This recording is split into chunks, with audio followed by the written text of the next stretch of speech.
안녕하십니까. 오늘 국방부, 국가보훈부, 방사청, 병무청 업무보고의 사회를 맡은 국방부 기획조정실장 김은성입니다. 지금부터 국민에게 신뢰받는 첨단 강군, 특별한 희생, 특별한 보상이라는 주제로 국방부, 국가보훈부 업무보고를 시작하겠습니다. 먼저 대통령님의 모두 말씀이 있겠습니다.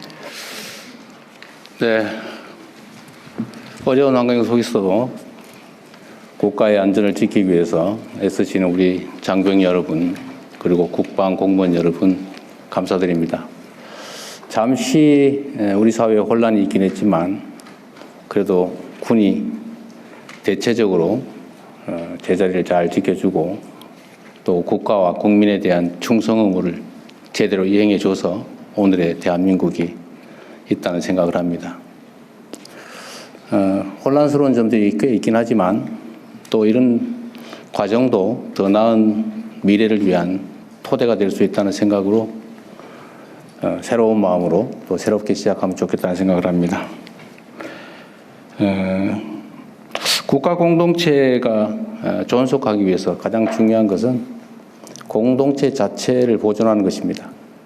그걸 보통 우리는 국가 안보, 또 안보라고 하는데 이건 매우 중요한 사안이기도 하지만 또 한편으로는 너무 중요하고 너무 일상적이기 때문에 또 한편은 무감각해지기도 쉽습니다. 여러분이 하고 있는 일들이 얼마나 중요한가를 다시 한번 되새기면서 국민의 군대로서 대한민국이 전 세계에 정말 강력한 국가로 존속할 수 있도록 본연의 임무를 제대로 다 수행해 주길 기대합니다. 그리고 오늘은 보훈부도 함께 하게 됐는데 그런 생각이 들어요. 대한민국 정부 수립 이래 많은 시간이 지났지만 우리가 과연 공동체를 지키기 위해서 특별한 희생을 치른 우리 구성원들 또는 그 후손들, 가족들에 대해서 상응하는 보상을 하고 있느냐라는 점을 되새겨 보면 실제로는 그러지 못하다는 결론에 이르게 됩니다. 모두를 위해서, 공동체 자체를 위해서 희생 헌신한 것에 대해서 우리가 존중하고 예우하고 보상하지 않으면 또 앞으로 우리가 위난에 처했을 때 누가 앞에 나서겠습니까? 그래서 특별한 희생을 치른 우리 구성원들에게 특별한 보상을 함으로써 우리 공동체가 그 구성원들의 그 각별한 희생을 잊지 않았다는 것을 언제나 보여주고 또 증명해야 된다고 생각합니다.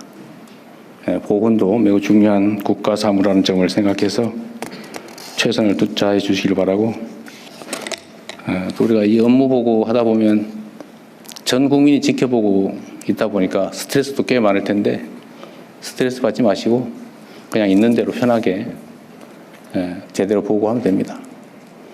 모를 수 있어요. 내가 수없이 강조하지만 모를 수 있습니다. 그거 어떻게 다 알겠어요? 모르는 게 자랑은 아니지만 뭐 그렇게 비난받은 일도 아닙니다. 다만 모르는데 아는 척을 하거나 허위 보고를 하거나 이런 건 정말 위험을 초래할 수 있기 때문에 그건 비난받을 일이죠. 그래서 마음 편하게 모른다고 비난하지 않을 테니까 편하게 말씀하십시오. 네, 이상입니다. 예, 이어서 부 업무 보고를 진행하겠습니다. 이번 업무 보고는 총 3개의 세션으로 진행될 예정입니다. 첫 번째 세션은 국방부, 병무청, 방사청 업무 보고와 토의로 진행되며 두 번째 세션은 국가보훈부의 업무 보고와 토의로 진행이 됩니다. 세 번째 세션은 국방부의 비공개 업무 보고와 토의로 진행이 되겠습니다. 먼저 안규백 국방부 장관께서 국방부 업무 보고를 하시며 이어서 병무청, 방사청 순으로 업무 보고 드리겠습니다. 네, 국방부 장관 업무 보고 드리겠습니다. 기본 방향입니다. 우리 군은 지난 12.3 불법 비상계엄에 동원되어 국가적 혼란을 야기하고 헌정 질서를 파괴한 데 대해 통렬히 반성합니다. 군이 다시는 불법 비상계엄의 도구로 소모되는 일이 없도록 하겠습니다.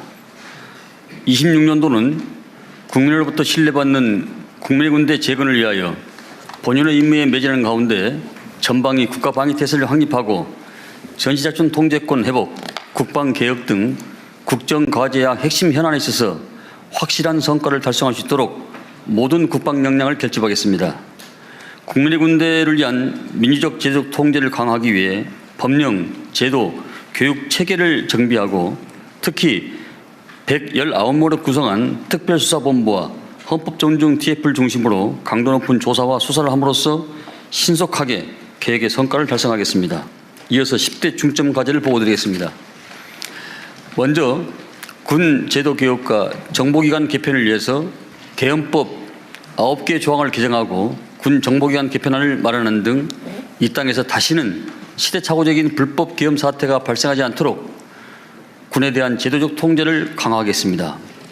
내년도는 개헌법 추가 개정 소요를 도출하고 군 정보기관 개편을 완료하는 등 헌법 가치를 수호하는 국민의 군대를 재건해 나가겠습니다. 한국형 삼축 체계 고도화를 위해서 핵심 전력을 작전 배치하였고 관련 예산을 전년 대비 21.3% 확대 편성하였습니다. 이를 기반으로 내년에는 전작권 회복과 연계하여 북핵 위협에 대비한 독자적 억제 능력을 조기에 구축해 나가겠습니다. 국내 드론 산업의 생태계 발전과 50만 드론 종사 양성을 위해서 국산화된 교육용 드론 구매 예산을 확보했습니다. 내년에는 국방 AI 인프라 구축하고 드론 운영 전담 부대를 운영함으로써 우리 군이 첨단 과학기술 기반 스마트 강군으로 거듭남과 동시에 국내 드론 산업 생태계 구축에 마중물 역할을 수행하겠습니다. 미래 안보 환경에 대비하여 2040년을 목표로 병력 구조, 부대 구조, 전력 구조를 통합한 군구조 설계 방향을 수립하였습니다. 내년에는 군구조 개편안을 구체화하여 국방개혁 기본 계획을 국민과 대통령님께 보고드리고 병력 절감형 군으로 전환 기반을 마련하겠습니다. 군인 복무 여건 개선을 위해서 초급 간부 기본급 인상, 당직비 인상 등 실질적인 지원 대책을 마련하였습니다. 향후 군인 보수를 중견기업 수준까지 단계적으로 인상하고 군인 가족 중심의 주거지 지원 정책을 추진해 나가는 등 군인의 숭고한 헌신에 걸맞는 복무 여건을 구축해 나가겠습니다. 경기 북부 미군 공여지 조속한 반환을 위해 다양한 국방 협의체를 통해서 강력히 촉구하고 있으며 반환된 공여지 개발을 위해 지방 정부의 부담을 경감하는 등 지원 방안을 마련하였습니다. 내년에는 미측과 반환 로드맵을 구체하여 의정부의 캠프 스탠리, 동두천의 캠프 모빌 등 가능한 기지부터 우선 반환 받을 수 있도록 추진하고 반환 공유지 개발을 위한 법령을 개정하는 등 반환 공유지를 지역의 새로운 성장 거점으로 전환토록 하겠습니다. 군 공항 이전 사업은 일부 답보 상태였으나 타운홀 미팅을 계기로 추진 동력을 확보했습니다. 내년에는 대구 군 공항은 이전 사업비 확보 방안을 마련한 후 본격적인 사업을 착수할 예정이고 광주는 어제 정부와 지자체 간 6차 협의체 회의를 성공적으로 마쳤고 합의한 사항을 바탕으로 이전 부지 선정을 조속히 추진하는 등 군공항 이전 사업을 확실하게 진척시켜 놓겠습니다. 대통령님의 결단으로 지난 10월 한미 정상회의 핵심 성과이자 국가적 수건인 핵 추진 잠수함 사업의 새로운 전환점을 마련하였으며 우리 기술로 자체 건조가 가능해졌습니다. 이를 이어받아 내년에는 상설 범정부 사업단을 구성하여 미측과 2년 내에 협상 완료를 목표로 사업을 추진함으로써 우리 군의 역사적 과업을 속도감 있게 추진하겠습니다. 우리 군은 2006년 전작권 전환에 합의한 이후 약 20여 년 동안 피땀 흘린 노력을 기울여 왔습니다. 그 결과 한미 국방당국은 지난 11월 SCM에서 전작권 전환을 위한 조건의 충족에 의미 있는 진전을 달성했다는 데 공감을 했습니다. 내년에는 4월까지 구체적인 로드맵을 완성하고 11월 SCM에서 FOC 검증을 완료함으로써 목전에 와 있는 전작권 회복을 가시화하겠습니다. 지난 6월 대북 확성기 방송 중지를 시작으로 비무장지대 위해 발굴 재개, 남북 군사회담 제안 등 남북 간 군사적 긴장을 완화하고 북한의 호응을 유도하기 위한 낮은 단계 조치들을 지속 추진해 왔습니다. 앞으로도 남북 간 신뢰 구축 수준과 군사적 영향을 종합적으로 평가하면서 9.19 군사 합의를 선제적 단계적으로 복원하여 한반도 평화정착을 위한 정부의 노력을 실효적으로 뒷받침하겠습니다. 이어서 병무청장님의 보고가 있겠습니다. 병무청장 홍소영 업무보고 드리겠습니다. 청년들이 병역 이행 과정에서 겪는 신체 심리적 부담과 진로에 대한 불안은 개인의 문제를 넘어 국가가 함께 풀어야 할 문제입니다. 병무청은 병역이 청년들에게 건강을 지키고 미래를 준비하는 과정이 될 수 있도록 병역과 연계한 청년 건강과 진로 지원 정책을 추진하고 있습니다. 19세에 실시하는 병역 판정 검사는 58개 기본 검사를 통해 매년 600여 명이 미처 알지 못했던 질병을 발견하는 등 청년의 생애 첫 건강검진 역할을 수행하고 있습니다. 또한 병역 진로 설계 프로그램 운영은 개인의 적성과 진로를 연계한 병역 이행을 지원하고 있습니다. 26년 계획입니다. 청년 건강관리를 위한 정신건강 선별검사와 지원을 확대하고 입영 대상자에 대한 마약류 등 예방검사를 강화해 안전한 복무 환경을 만들겠습니다. 병역진로 설계 서비스 내실화를 통한 온라인 상담, 학군 합동 설명회 등 다양한 서비스로 청년들의 접근성을 높이고 상담 서비스 품질도 개선하겠습니다. 앞으로도 병무청은 국가 안보 기반을 굳건히 하고 청년의 미래 설계 동반자로 한 단계 더 발전하겠습니다. 이상입니다. 이어서 방위사업청장이 보고 드리겠습니다. 방위사업청장 보고 드리겠습니다. 방위사업청은 국정과제인 방산 4대 강국 실현을 위해 5대 중점 과제를 추진하겠습니다. 첫째, 첨단기술 선제개발, ADD 개편, 국가-국방 R&D 협력 확대 등 국방 R&D 혁신을 통해 기술 주권을 확보하여 체계 조립형 방산 국가에서 기술 완성형 방산 국가로 전환하겠습니다. 둘째, 전략 소재 부품 국산화, 의무 사용, 비축 확대를 통해 탄탄한 공급망과 소재 부품 국산화 기반을 구축하겠습니다. 셋째, 중소기업의 글로벌 공급망 진입 지원, 방산혁신 전문기업 지정 등을 통해 중소벤처기업을 전 주기에 걸쳐 집중 육성하겠습니다. 넷째, 대기업 수출 성과를 중소기업 지원에 재투자하게 하고 중소기업 부품 광급 조달 등을 통해 동반 성장 및 공정 상생 생태계를 만들겠습니다. 다섯째, 국가 정책 역량을 총집결하여 잠수함 등 대형 사업 수주를 이뤄내고 가치사슬 협력 모델 구축을 통해 K방산 글로벌 수출 협력 기반을 강화하겠습니다. 끝으로 방산 4강 실현이 비상한 목표인 만큼 개혁의 기조도 비상해야 한다고 생각합니다.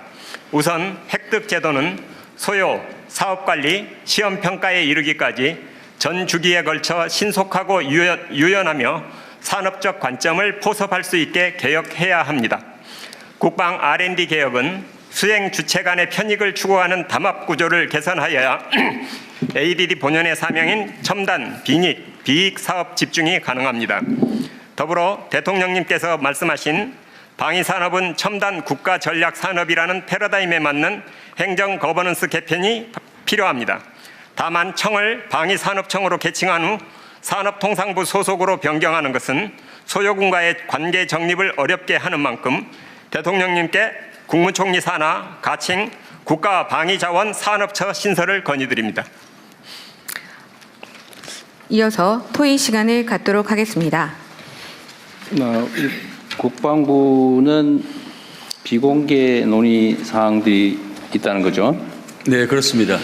그러면은 국가보훈부를 마저 말씀을 듣고 국가보훈부 사안을 먼저 얘기한 다음에 그 다음에 국방부 사안 얘기를 하도록 할까요? 네. 그냥 바로 시작하시죠. 네, 보훈부 장관께서 국가보훈부 업무 계획을 보고 드리겠습니다. 국가보훈부 보고 드리겠습니다. 국가 공동체를 위한 희생과 헌신에는 합당한 보상과 이유가 있어야 된다. 이재명 대통령께서 여러 행사에서 언급하셨던 보훈의 기본입니다. 서두에 대통령께서 말씀하셨듯이 보훈 현장에 나가보면 아는 분들이 미흡하다, 사각지대가 많다 이런 이야기를 합니다. 따라서 2026년 우리 보훈 정책은 두껍게 넓게 하되 사각지대를 없애기 위해서 보훈의 범위를 넓히는데 초점을 두겠습니다. 이 보훈, 국가보훈은 독립 분야, 호국 분야, 민주 분야, 그리고 의료와 외교 분야 5가지로 대별해서 설명을 드리겠습니다. 독립운동하면 3대가 망한다. 마찬가지로 대통령께서 여러 번 언급하셨습니다. 독립유공자법을 개정해서 1, 2, 3대가 아무 보상을 못 받았더라도 최초로 보상을 받는 그대부터 최소 2대까지는 보상을 받을 수 있도록 법을 개정하겠습니다. 여야가 이견이 없기 때문에 내년 초에는 아마 통과될 것 같고, 이렇게 되었을 때는 새로 2,600여 명이 혜택을 보게 됩니다. 예산은 약 590억 원 소요됩니다.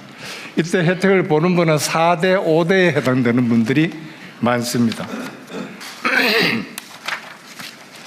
독립유공자 발굴 포상도 강화하겠습니다. 이제까지는 연 250명, 300명 했는데 내년 600명 정도 발굴하도록 하고, 독립유공자 발굴을 할 때 늘 독립운동은 있지만 뒤에 행적이 불분명하다 해서 소원을 하지 못했습니다. 이런 분들이 1936명이 있습니다. 이분들도 최대한 포상을 하고 나중에 만에 하나 다른 어떤 미비한 행적이 나왔을 때는 취소하는 방향으로 하도록 하겠습니다. 유해봉환 작업도 가장 큰 과제인 안중근 의사 유해봉환 사업은 지난번에 한중 정상회담에서도 말씀하셨고, 얼마 전에 중국 주한 대사하고도 이야기를 했습니다. 중국의 협조를 얻어서 최대한 그 위치라도 제대로 추적할 수 있도록 중국의 협조를 얻어서 현지 출장을 가서 파악하도록 하겠습니다. 추정되는 지역은 할빈 그 감옥, 여순 감옥의 왼쪽은 2번이나 발굴해서 실패를 했지만은 오른쪽은 아직 발굴을 하지를 못했습니다. 파기보다는 GPR로 여러 가지 상황을 살펴보고 난 다음에 찾게 되면은 원래 어쩌면은 그 소재를 찾을 수 있겠다, 이렇게 판단을 합니다. 이분 말고도 다른 독립유공자 한 3분 정도는 유해 발굴해서 송환하도록 하겠습니다. 그리고 내년 2022년도는 60만 세 100주년입니다. 그리고 김구 선생 탄생 150주년입니다. 이에 맞는 여러 가지 이 행사, 김구 선생 말씀하셨듯이 문화의 나라를 지향하셨는데 문화강국 비전 선포식, 기업 목표 발행 등 여러 가지 기업 사업을 하도록 하겠습니다. 그리고 김구 선생님 등 여러 순유, 선열이 묻혀 계시는 효창공원을 이제는 국립화할 때가 되지 않았나, 이렇게 생각합니다. 지금은 서울시에서 관리를 하고 있습니다.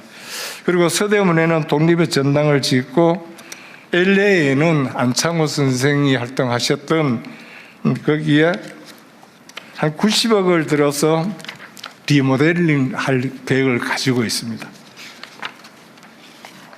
이것이 저희들이 독립유공자에 대해서 연도 이 사업이 대강입니다.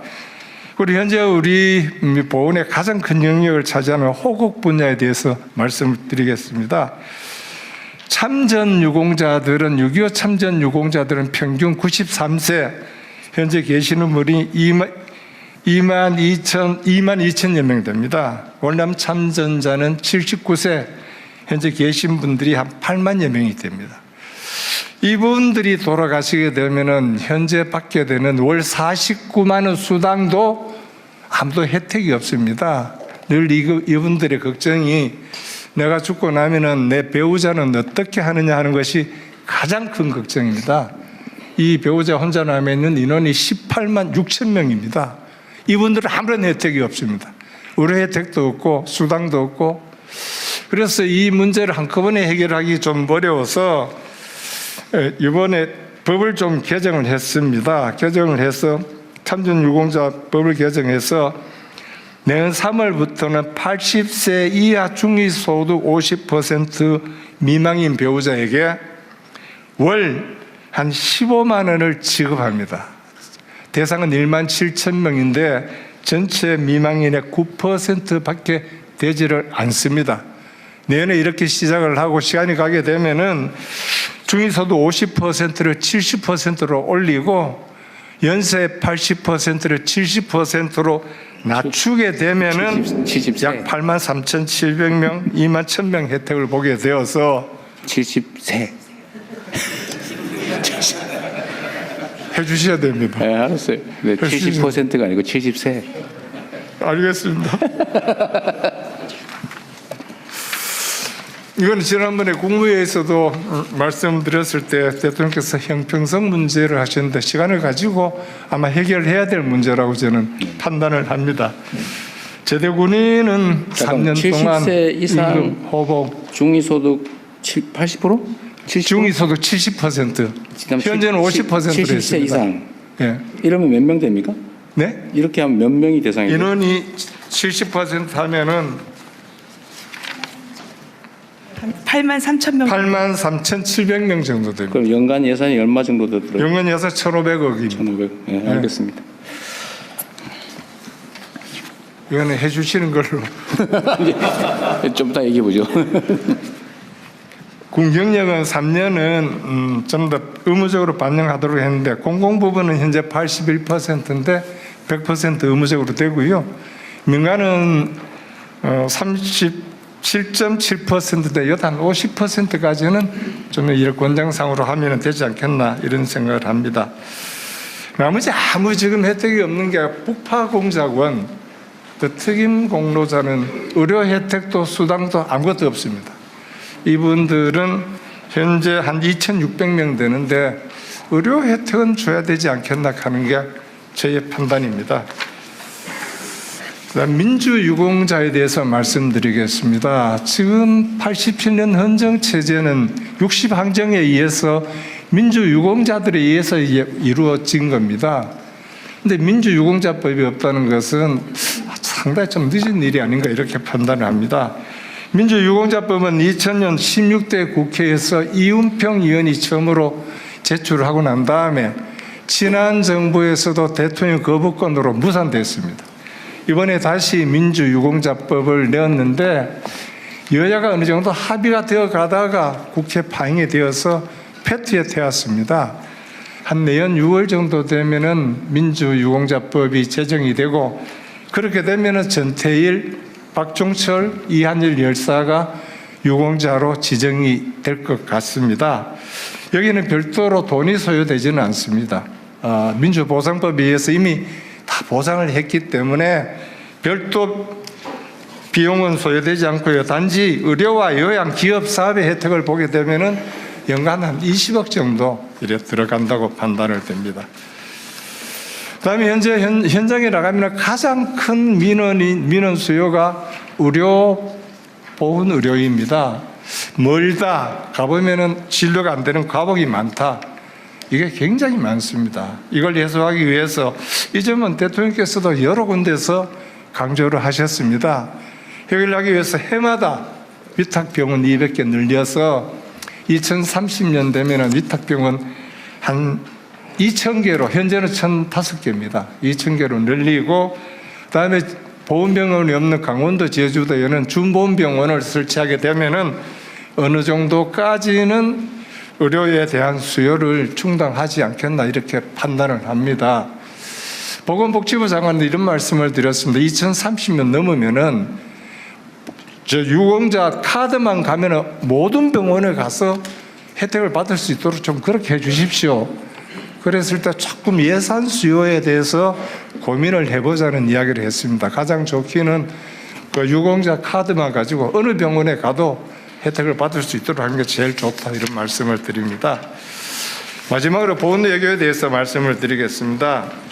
이제까지 보훈외교는 6.25 참지원국 16개국, 의료지원국 6개국, 22개국에 최종되었고 그 순서도 파병 군인 순서에도로 이 보훈외교에 중점을 뒀습니다. 그러나 이제는 현재 교역량, 파병 외교 순서대로 하면 미, 영, 캐, 티르키, 호주인데 현재 교역약 중심으로 하게 되면은 미국, 호주, 독일, 인도, 캐나다 순서가 이렇게 됩니다. 어차피 보훈외교도 우리 경제 외교의 한 축으로서 거기에 도움을 주기 위해서 한다고 했을 때 이 중점을 이런 순서를 좀 바꾸면 좋지 않겠나 이런 말씀을 드립니다.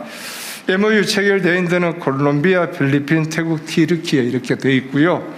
마지막으로는 세계 상위 군인 체육대회 2029년 인빅터스 게임을 유치하려고 합니다. 29년도 대전에서 유치를 하려고 하는데 6개국이 신청을 해서 현재 3개국으로 좁혀졌습니다. 한국, 미국, 덴마크. 내년 6월에 결정이 되는데 유치하기 위해서 최선을 다하겠습니다. 대통령께서도 해외 순방 중에 혹시 이 점에 대해서 관심을 많이 표명해 주시면 저희들 유치하는 데 도움이 되지 않겠나 이런 생각을 합니다. 마지막으로 지난 제주 4.3 관련 진화 책임자에게 국가보훈부에서 이 국가유공자 증서가 발급이 되었습니다. 이것으로 인해서 제주 4.3 희생자, 유족, 도민, 전 국민에 대해서 조금 큰 분노를 안겨주셨는데 이 자리를 빌어서 송구스럽게 생각을 합니다.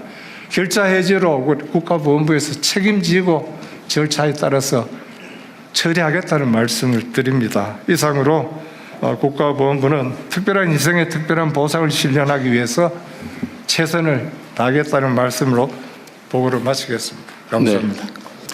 다음은 보고 내용에 대한 토의가 있겠습니다. 네. 보훈부 얘기부터 먼저 좀 하고 하겠습니다. 일단 마지막 부분에 그 제주 4.3 뭐더라 박진경 얘기 들어보니까 그분이 49년에 부하에게 사살당했다고 하는데 네. 그 진짜인지 모르겠는데 그분이 49년에 제주도에 사살 48년입니다. 48년? 6월. 네. 근데 6.25 때 무슨 유공자로 해가지고 훈 포장을 받았다는 얘기가 있던데 그게 사실인가요? 6.25 때 1950년 12월 30일 날 정군 한 22,750명 훈장을 같이 줬습니다. 아니 여하튼간에 네, 그때 받았습니다. 이분이 이제 48년에 48년에 사망했는데 6.25 참전 유공자로 훈장을 받았다는 게 팩트예요? 하여튼 그 공적 내용은 저희들이 못 찾았습니다. 단지 받은 날짜는 1950년 12월 30일입니다. 네, 30일인데 그 내용 구체적인 공적 조서는 없더라도 예. 6.25 전쟁 때 참전해서 공을 세운 걸로 포장받은 거는 맞아요? 그 공적 조서를 못 찾아봤기 때문에 그걸 확인을 못했습니다. 확인을 못했어요? 예. 대통령 국방부 차관입니다. 말씀 해보세요. 정확한 내용은 남아있지는 않지만 6.25라는 것은 아니고 국가안전보장과 전몰 장병에 대한 그 훈장으로 6.25로 특정된 건 아니다. 그렇습니다. 특정되어 있지는 않습니다. 알겠습니다. 그래서 논리적으로는 뭐 불가능한 건 아니네요. 근데 이게 한 번이 아니고 2번인가 더 된다던데? 네, 52년도 한 번 더 또 있어요? 그때는 무슨 유공으로? 마찬가지 공적 사항이 특정되어 있지는 않습니다. 안전보장이란 그냥 국가안전보장. 예. 네, 어쨌든 잘 처리되면 좋겠어요. 그 제주 4.3 유족들 입장에서는 매우 분개하고 있는 것 같아요. 그냥 방법을 찾아보기로 하고요. 이게 보훈 외교 분야에 참전국과의 실질 협력이 필요한데 저도 다녀보니까 그러긴 하더라고요. 예를 들면 뭐 에티오피아나 이런 데는 엄청나게 지금 살기 어려운 상황인데 어쨌든 6.25 때 참전해서 많은 사람이 죽고 다치고 그랬던 걸 보면 우리도 뭔가 좀 보훈을 해야 되지 않을까 하는 생각이 들긴 하던데요. 그런데 이게 참전 군인으로 하면 숫자가 너무 많아서 지금 미군 같은 경우는 뭐 300~400만 명 된다는 거 아니에요? 교대를 했기 때문에. 네네. 그래서 일단 사망자들, 전사자들 유족이나 이런 쪽을 먼저 좀 챙겨보면 좋겠다는 생각이 들긴 했습니다. 좀 찾아서 뭐 할 수 있는 게 있으면 좀 했으면 좋겠다는 거고요. 아까 말씀하신 것 중에 보훈 의료 체계 중에 지금 이제 가까이 보훈병원이 있으면 보훈병원에 가서 치료를 받을 수가 있는데 내가 그 대상자가 하필이면 보건병원이 없는 지역에 살면 민간병원을 가면 혜택이 없다. 지금 그 말이잖아요. 네, 그렇습니다. 그러다 서울 보건병원까지 올 수는 없고. 네. 그래서 민간병원들도 보건 치료를 할 수 있게 해주자. 그 말이죠. 하여튼 유공자 카드만 가지면은 어디든지 할 수 있도록 해주자. 그러게요. 예. 전국적으로 그렇게 가야 보건병원 되죠. 근처에 사느냐 아니면 내가 사는 근처에 보건병원이 있냐 없냐로 차별받는 거는 부당하죠. 대통령님 잠깐 말씀드리면 위탁병원이 현재도 1,000개 정도는 있는데 그런데. 너무 적어서 좀 더 그것도 많이 적다. 예. 예. 일반 병원도 다 넓히자 그 말이죠. 뭐 그것 때문에 예산이 많이 추가로 들거나 그러지는 않겠네요. 어차피 뭐 지정된 병원에 가나 지정 안 된 병원에 가나 똑같은 거 아닙니까? 근데 그 대신에 의료 수요는 조금 더 늘어난다고 이야기를 합니다. 그건 늘어나겠죠. 내용은 똑같습니다. 네. 늘어나는 게 정상이겠죠. 그 다음에 민주유공자법. 요거는 일반적으로 세상에 알려지기로는 이게 이제 정쟁의 대상이 되는 바람에 이거 유공자 지정하면은 소위 민주화 운동하다가 뭐 죽거나 다친 사람들이 엄청난 현금을 받는 것처럼 그렇게 가짜 뉴스가 많이 유포돼 있고 또 그걸 믿으면서 그것 때문에 반대하는 사람이 많은 것 같아요. 네네. 그런데 이게 현금 보상이나 이런 건 없고 네. 한다면 실질 보상이라고 하는 게 의료 요양 지원, 네. 국가 유공자에 준해서 그 정도다. 그거는 연간 예산이 20억 20억 정도밖에 안 정도. 들어갑니다. 어쨌든 우리 국민들께서도 이거를 이제 막 일방적인 엄청난 돈을 퍼주는 것처럼 악의적 선전에 많이 노출됐기 때문에 오해가 있는 것 같은데 그건 아니다. 네. 예.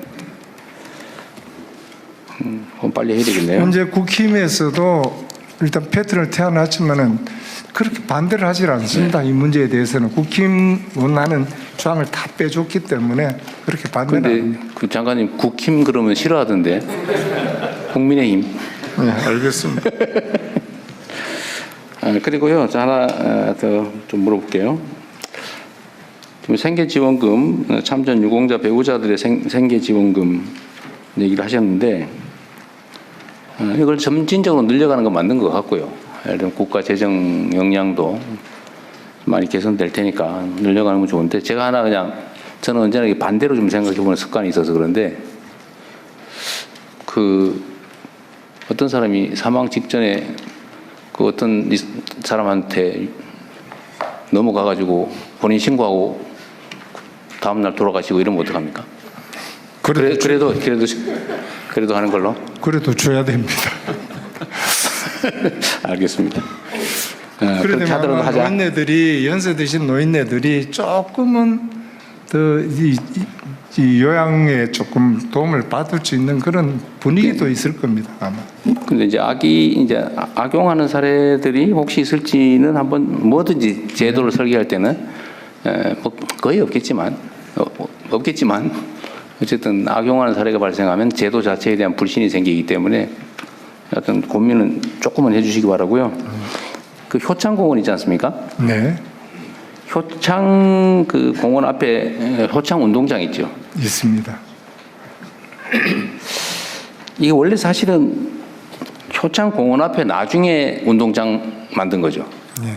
공원을 이게 처음에 운동장이 먼저 있었을 겁니다. 먼저 있었어요? 어떤 게 먼저 있었을까요? 운동장이 먼저냐, 묘역이 먼저냐? 네, 본문화적 최초에 이제 묘역이 온 거는 이제 윤봉길 의사하고 백정기 의사 324 묘역을 김구 선생님께서 생존에 46년도에 일본에서 봉안해서 묘역이 먼저 생겼습니다. 뭐 묘역이 먼저 생겼고 어쨌든 그게 이제 일종의 공원 지역이었는데 거기다 운동장을 지은 거죠. 네, 맞습니다. 운동장이 나중입니다. 저도 여기 자주 가봤는데 야 저거 공원을 철거하고 운동장을 철거하고 공원을 만들면 좋겠다 그랬더니 그 동네 주민들이 절대로 안 된다 그런다고 그러더라고요. 근데 이런 예를 들면 민원의 문제는 적당한 다른 대체 방안을 강구를 하고 네. 할 수 있는데 만약에 이 효창 운동장을 철거해서 공원으로 복구를 하고 거기 주민들이 또 뭐 사용하면 되니까 그렇게 할 경우에 돈이 얼마나 들까요? 이 효창 운동장 소유자가 누구예요? 그것까지 추산은 안 해봤습니다. 총 사업비가- 소유자는 서울시입니다. 1,700 그때 98억이 들어서 그 효창 공원은 좀 내비두고 그 이외의 지역을 국립묘지화하는 방법들을 검토해 보라는 이야기도 있었습니다. 네, 그러니까 그거 빼는데 근데 운동장까지 포함시키면 추가 비용이 얼마나 더 들까? 총 사업비가 그때 1,798억이었습니다. 운동장까지 포함해서? 네. 운동장 소유자가 누구예요? 공원 소유자는 누구입니까? 공원 소유자는 서울시입니다. 서울시. 네. 그래서 서울시하고 그때가 이제 중단이 됐는데 2022년도까지 작업을 해서 여론 수렴도 하고 해서 국가와 서울시가 5대5로 부담을 해서 한번 진행을 해보자. 그때 비용이 지금 차관 얘기하신 대로 한 1,700. 그러니까 운동장 빼고 아니 운동장 포함했습니다. 포함했어요? 예. 운동장 소유자도 서울시인가 보군요. 이 소유는 서울시고 이제 관리는 이제 대한축구협회에서 그야 반대- 관리야 맡긴 거니까. 네네. 예, 소유는 소유자. 서울시 맞습니다. 근데 문제는 주민들의 이제 민원이겠네요. 말씀을 드리면 거기에 이제 게이트볼장도 있고 배드민턴장도 있고 또 저녁에는 거기를 못 들어가게 이제 만약에 할 수도 있기 때문에 적정하게 그런 방법들을 서로 아니 그러니까 공유했어요. 효창 운동장의 이 관중석 뭐 이런 건 제거하고 나머지는 좀 정비를 해가지고 게이트볼장도 쓰고 그러니까 뭐 배드민턴장도 쓰고 그런 것들을 이제 뭐 주민들과 같이 공론을 산책로로도 쓰고 뭐 그거야 그 쓰면 되죠. 뭐. 근데 이게 전망을 다 가려서 하는 얘기죠. 그것까지 포함해서 한번 검토를 한번 해보세요. 네, 알겠습니다. 갈 길이 멀긴 하겠지만 그걸 빼놓고 할 것 같아가지고. 주민들이 반대하는 이유는 묘역이라는 용어 때문에 반대를 하기 때문에 그걸 빼고 그냥 공원화 이래 되면 효창공원. 그리고 서면 보고하신 것 중에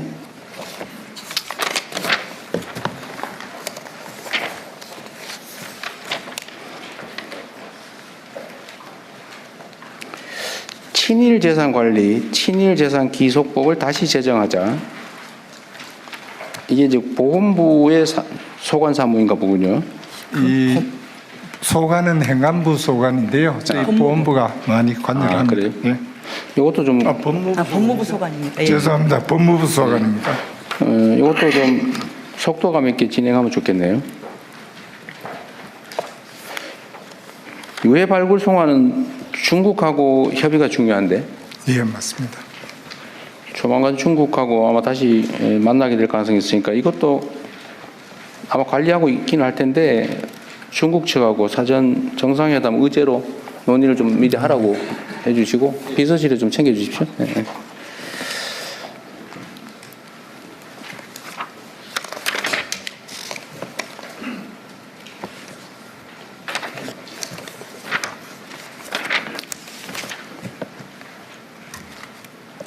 (140페이지에) 독립기념관 정상화 이런 게 있네요.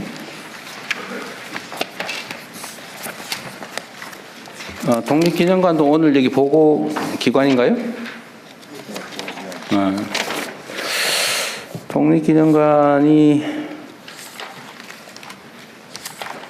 독립기념관 정상화 이걸 사업 내용을 하나 써놓으셨는데 일단 기념관 얘기할 때 한번 해보기로 하죠.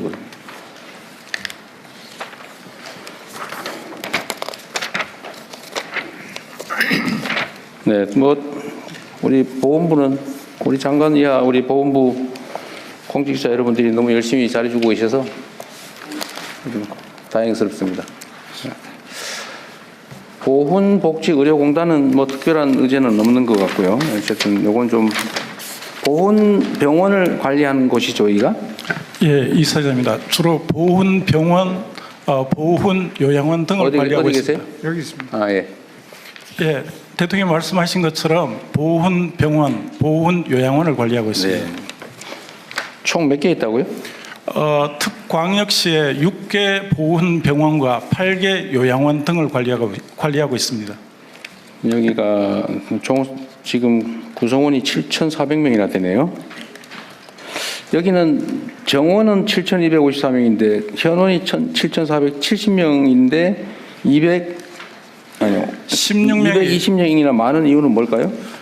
저희가 이제 코로나19를 거치고 지난해 전공의 사태 때 저희들 이제 전공의 분들이 빠지면서 진료 지원 간호사 분들을 많이 충원을 했습니다. 그리고 저희들 보건직들이 이제 그 복지부 시범 사업을 추진하면서 일부 네. 충원한 바 있습니다. 그러면 일시적 요인에 의해서 늘린 건가요? 아니면 또 뭐 영구적으로 늘릴 지금은 건가요? 일시적 요인입니다. 아, 그러면 뭐 줄든지 하겠네요. 그러면 영구적으로 상시적으로 필요하면 정원 규정을 바꾸든지 해야 될 텐데. 예, 기획재정부와 협의하도록 하겠습니다.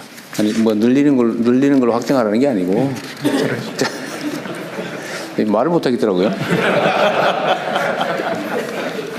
하여튼 잘 평가 판단해 가지고 이게 일시적 요인이면 뭐 자연 감소를 하든지 뭐 할 테고, 만약에 상시 수요가 실제로 늘어났으면 정원 규정을 고쳐야 되지 않을까 하는 그런 생각이 듭니다. 예, 잘 알겠습니다. 네.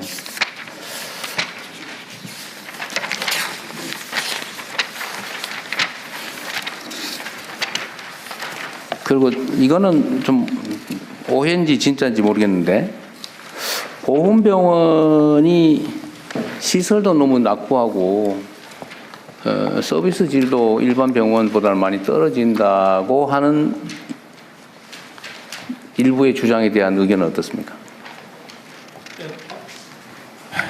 예, 대통령 그간에 보훈병원에 굉장히 많이 투자가 이루어졌습니다. 네. 그래서 지금은 급성기 재활센터부터 요양병원까지 일괄 서비스가 이렇게 이루어질 수 있는 요새는 아니다. 예, 체제로 이제 하드웨어적으로는 굉장히 시설이 많이 완비 잘 되어 있습니다. 다만 이제 이 지난해 전공의 사태 등 이 의료 대란을 겪으면서 이제 우수 인력 유치를 위해서는 민간과 이제 임금 격차가 좀 많이 있는 네. 부분이 있습니다. 그래서 소프트웨어적으로 좀 더 충원을 잘하면 큰 문제가 없을 걸로 생각을 합니다. 보수의 수준이 한 원인이기는 하겠지만 기본적인 마인드나 자세도 중요하지 않을까요? 예, 맞습니다. 네, 교육 훈련 이런 것도 꽤 의미 있을 것 같아요. 예를 들어 결국은 사실 이것도 일종의 서비스인데, 공공 서비스인데, 이건 의무적으로 오는 사람, 우리가 의무적으로 해주는 사람이고, 또 뭐 속된 말로 돈벌이 되는 손님 고객도 아니니까 함부로 하는 수도 있을 것 같아서. 그러지 않습니까, 저는? 저희 이제 의사분들이나 이제 그 병원에 근무하는 직원들 중에는 나름의 보건에 대한 그 소명 의식을 갖고 장기적으로 재직하는 분들이 많이 있습니다. 대통령이 말씀하신 그런 부분들이 잘 반영이 되어서 운영되도록 대다수야 그러겠죠. 근데 언제나 소수가 물을 흐리니까 그런 부분도 혹시라도 잘 챙겨보시기 바랍니다. 잘 알겠습니다. 네. 서럽지 않겠어요? 내가 어쩔 수 없이 가난해서 보훈병원 이용하는데 가서 좀 뭐 천대라면 좀 그렇고, 좀 이렇게 함부로 대하거나 이런 걸 느끼면 엄청 서운할 것 같아요. 예, 저희들 이용하시는 분들이 상위군경 등 이제 신체적으로 불편하신 분들이 많습니다. 예, 그분들은 보훈병원을 이용하시는 데 대해서 굉장히 이게 자긍심이라든가 애착을 갖고 있습니다. 앞으로 아니, 그러니까 이용자는 그런데 우리 그 종사자들이 좀 섭섭하게 대할 수 여지가 좀 있겠다, 구조적으로 그런 얘기들도 있다. 예, 잘 알겠습니다. 각별히 좀 유념하라 그 말이죠. 예. 네. 원래 서럽거든요, 사람이. 그 다음에 88 관광개발. 예. 네네. 여기 요새 수지 경영 상태는 어때요? 수지 상황, 그러니까 얼마나 남냐 그 말이죠. 예. 130억 정도 남습니다. 연간? 예. 순이익이? 순이익이었습니다. 그런데 그 중에서 기금으로 전입해 주는 게 130억 전액을 다 합니까? 그렇습니다. 예. 여기가 자산 가치는 얼마예요? 자산 가치는 그 판단하는데 4,500억 정도로 판단하고 있습니다. 이걸 뭐 매각할 거냐 말 거냐 논쟁이 계속 있었다는 거죠? 예. 근데 사는 사람이 없더라. 지난 2009년부터 11년까지는 그 응찰 대상자가 없었습니다. 응찰 기업이. 그때 뭐 천몇백억이 팔라고 그랬더니 안 되더라. 그 말 그렇게 돼 있는 거 같은데 자료가? 그 금액은 그보다 좀 상당히 높은 가격에 그랬어요? 내놨습니다.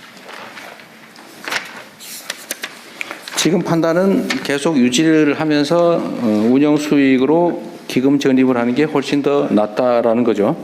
그렇습니다. 독립기념관은 어디 계세요? 누구세요? 예, 사무처장 민병원입니다. 예. 우리 대표는 네? 아 그래요? 직무정지 중에?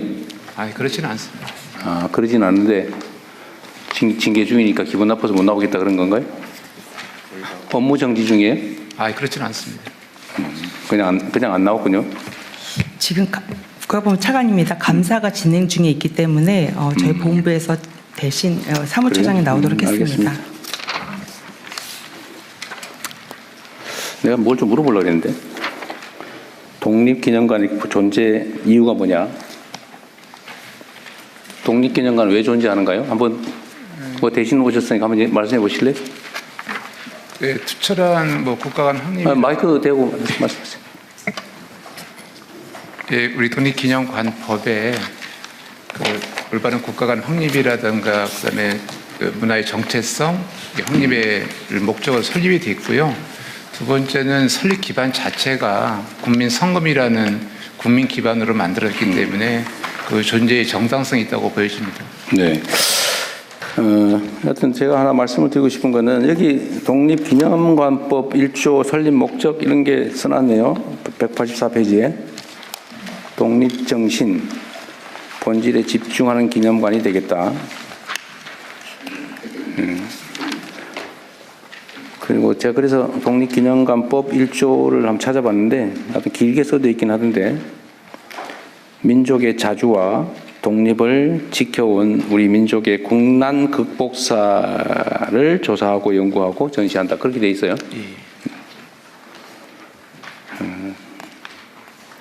우리 민족들이 치열하게 싸워서 만들어낸 결과다. 다른 걸 잊지 말고 우리 독립기념관이 원래 추구했던 그 목적에서 벗어나지 않도록 잘하시기 바랍니다. 예, 알겠습니다. 자, 이번에는 국방부 거 좀 볼까요?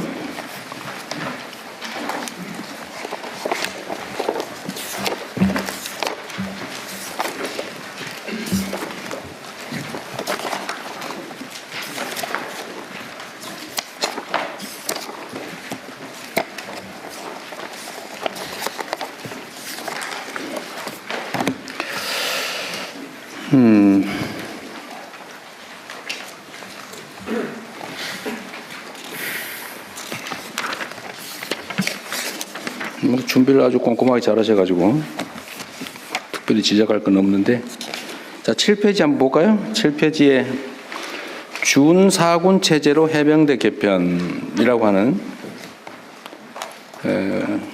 과제가 있네요. 준사군 체제라고 하면 어쨌든 이거를 개념을 설정을 하는데 다양하더라고요 보니까. 우리 해병대 사령관 있어요? 예, 대통령 해병대 사령관. 해병대 제대자뿐만 아니라 해병대의 일종의 염원이라면 좀 그렇고 어쨌든 소망사항 중에 하나가 사군 체제로 가자 아니면 준사군이라도 하자 뭐 그런 거 있잖아요. 예. 핵심 요구 내용이 뭐예요? 소위 준사군 체제로 하려면 핵심적으로 뭐가 필요합니까? 먼저 국군조직법의 해병대 상륙작전 외에 신속 대응작전, 국가 전략 도서방위 이러한 임무들을 명시하는 것이 이제 첫 번째입니다. 그리고 두 번째는 해병대의 가장 큰 비정상 중에 하나라고 생각하는 모든 현역미 예비역이 1973년도에 해병대가 해체되면서 육군 내 1사단, 2사단의 작전 통제가 넘어갔던 문제. 네. 이런 것들이 52년 동안 해병대 사령부가 재창설이 됐음에도 불구하고 그게 아직까지 남아있다는 자, 겁니다. 1사단, 2사단, 2사단에 대한 평시 작전 지휘권을 해병대 사령관에게 돌려주라. 예, 그렇습니다. 여기에 대한 국방부 입장은 뭐예요? 네, 이번 말씀드리겠습니다. 지금 현재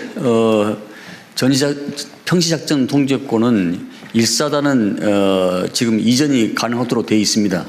근데 2사단은 여러 가지 부대에 대한 전력 구조, 무기 체계 이런 것들이 아직은 해병 2사단이 체계적으로 갖춰지지 못했기 때문에 수도군단의 통제를 받게 돼 있거든요. 육군의 통제를 받기 때문에 네. 그런 무기 체계와 여러 가지 전력 구조를 갖춰진 연후에 그때 넘겨주겠다. 작전권을 넘겨주겠다. 지금은 이게 맞다. 지금은 좀 이르다. 예, 그래서 군구조 개편한 연후에 그건 고려해 볼 수 있다. 네, 그게 그것도 현재 해병대에서 원하는 또 내용입니다. 그건 좀 논의해봐야 될 것 같고. 그 압박하지 마세요. 쓱 압박을 하시는 것 같아요. 예. 이게 지금 말씀을 들어보면, 자, 이 사단은 자체 작전을 독립해서 할 만큼 충분한 체계나 예. 무기 체계를 갖추지 못했다. 그렇습니다. 그게 내가 어디서 많이 듣던 얘기 같은데, 한국군은 자체 지휘 방위 역량이 떨어지니까 전시작전권은 우리가 계속 가지고 있어야 되겠다는 얘기하고 비슷해 보여요. 선생님, 그렇지 않습니다. 우리 군이 어떤 측면보다는 또 전체적으로 보면은 미군보다 더 강한 그렇죠. 정신력과 네.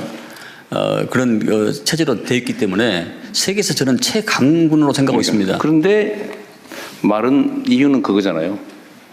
검증을 하고 넘겨주겠다. 일부 사람들의 시각이고요. 전체로 봐서는 그렇지 않습니다. 그래서 이 사단의 작전 지휘권 문제도 해병대 사령관이 있는데 해병대에 소속된 사단을 해병대 사령관이 지휘하지 않고 육군이 지휘한다. 이 좀 이상한 것 같아요. 만약에 거기에 예를 들면 조직적 역량이 부족하다면 모르겠는데 군 장비나 무기 체계 부족이라면 그걸 빨리 채워줄 생각을 해야지. 그 이후로 작전 지휘권을 안 넘겨주고 계속 유보하겠다는 건 좀 아닌 것 같은데. 미군도 사실 정보사령관이 사성장군인데 그 병력 수로는 8,000명뿐이 안 되거든요. 근데 우리 해병대는 지금 28,700명이 지금 구성이 돼 있기 때문에 어떤 결심 측면에서는 저는 가능하다고 봅니다. 근데 그 이제 후속적인 작업이 좀 여러 가지 병력 구조, 전력 구조 여러 가지 이런 것들이 수반돼야 되기 때문에 그럼 이렇게 하시죠. 예. 이게 이제 닭이 먼저냐 알이 먼저냐 알 수 있는데 넘겨주는 걸 기본으로 하고 예. 최대한 신속하게 부족한 걸 채워준다. 그러면 되잖아요. 네. 그런 쪽으로 검토를 해보시죠. 우리 해병대 사령부에서는 지휘 역량이나 이런 건 충분하죠. 대통령님, 저희가 지금 서북도서 200km 떨어져 있는 지역도 다 지휘를 하고 있습니다. 지휘 역량은 충분하다. 예, 그렇습니다. 무기 장비가 부족하면 채워줘라. 그리고 일부 무기 체계도 지금은 합동성이 강화된 작전입니다. 그렇기 때문에 그런 분야들은 장관님께서 적극적으로 잘 검토해 주시기 바랍니다. 평소에 우리 해병대 사령관님이 장관님한테 얘기한 건 좀 다르죠? 어쨌든 그렇게 고민을 해보시죠. 네, 잘 알겠습니다. 여기서 계속 논쟁할 건 아니고. 예.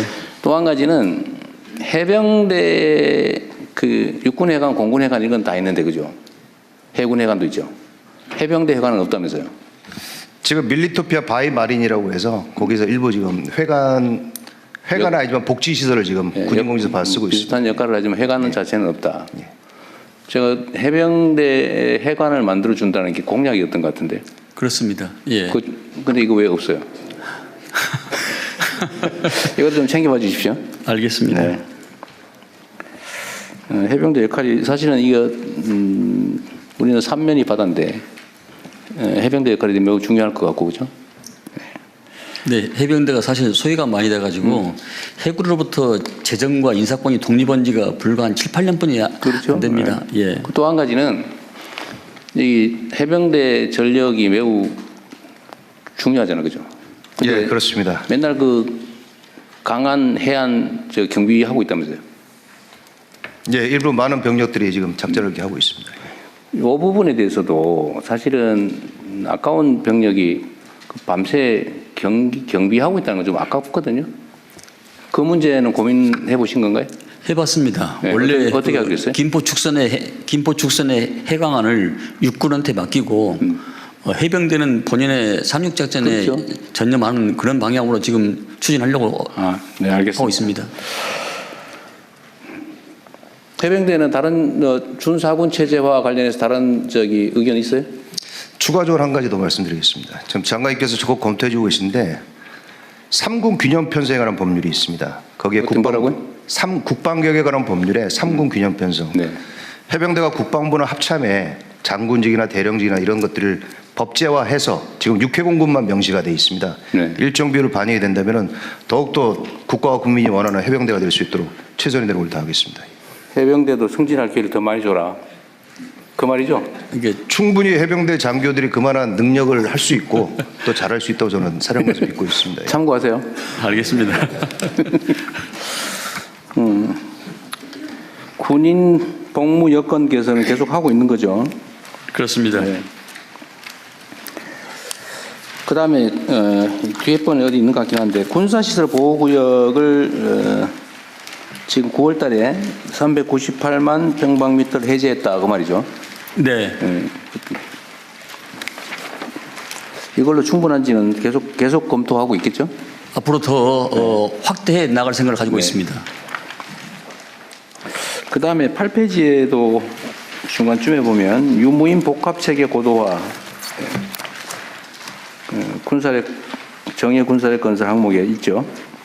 네. 거기 보면 상용 드론 6만 대 확보 이게 있는데 드론 물론 중요하죠. 중요한데 육상 전투 로봇이나 이런 것들도 개발해요? 그 분야는 지금 연구 개발로 지금 들어가고 있습니다. 뭐 실전 배치할 계획이나 이런 건 없고요. 지금 우리 한반도 정부작전에서 여러 가지 산과 이 계곡 또 이런 게 많기 때문에 거기에 대한 적합성 여부를 또 판단해야 되기 때문에 그래요? 예.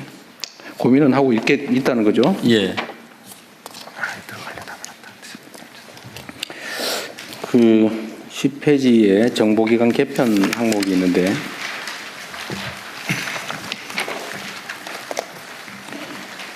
정보기관 개편은 방첩사에 관한 얘기죠. 방첩사와 정보본부입니다. 정보본부. 예, 같이. 요건 나중에 비공개 회의 때 좀 얘기를 해보죠. 네, 알겠습니다. 네. 이제 뭔가 조치를 하긴 해야죠. 네.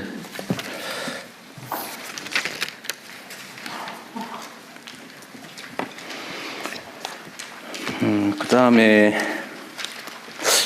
여러 항목들을 다 많이 써놓으셨는데 이 중에 이게 강조가 안 돼서 내가 못 찾았는지 모르겠는데 우리 군 장병들에 대한 헌법 교육, 정신 교육 항목에 그런 게 있는지 모르겠는데 지금 헌법 교육의 헌법 존중 가치에 대해서 교재를 만들어서 지금 강의를 지금 하고 있는 중입니다. 아 그래요? 네.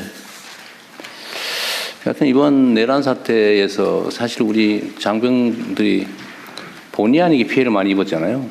그렇습니다. 원래 군이야 죽으라면 죽는 거고 뭐 앞에 뭐가 있는지 모르지만 진격하라면 하는 건데 출동하라면 하는 거고.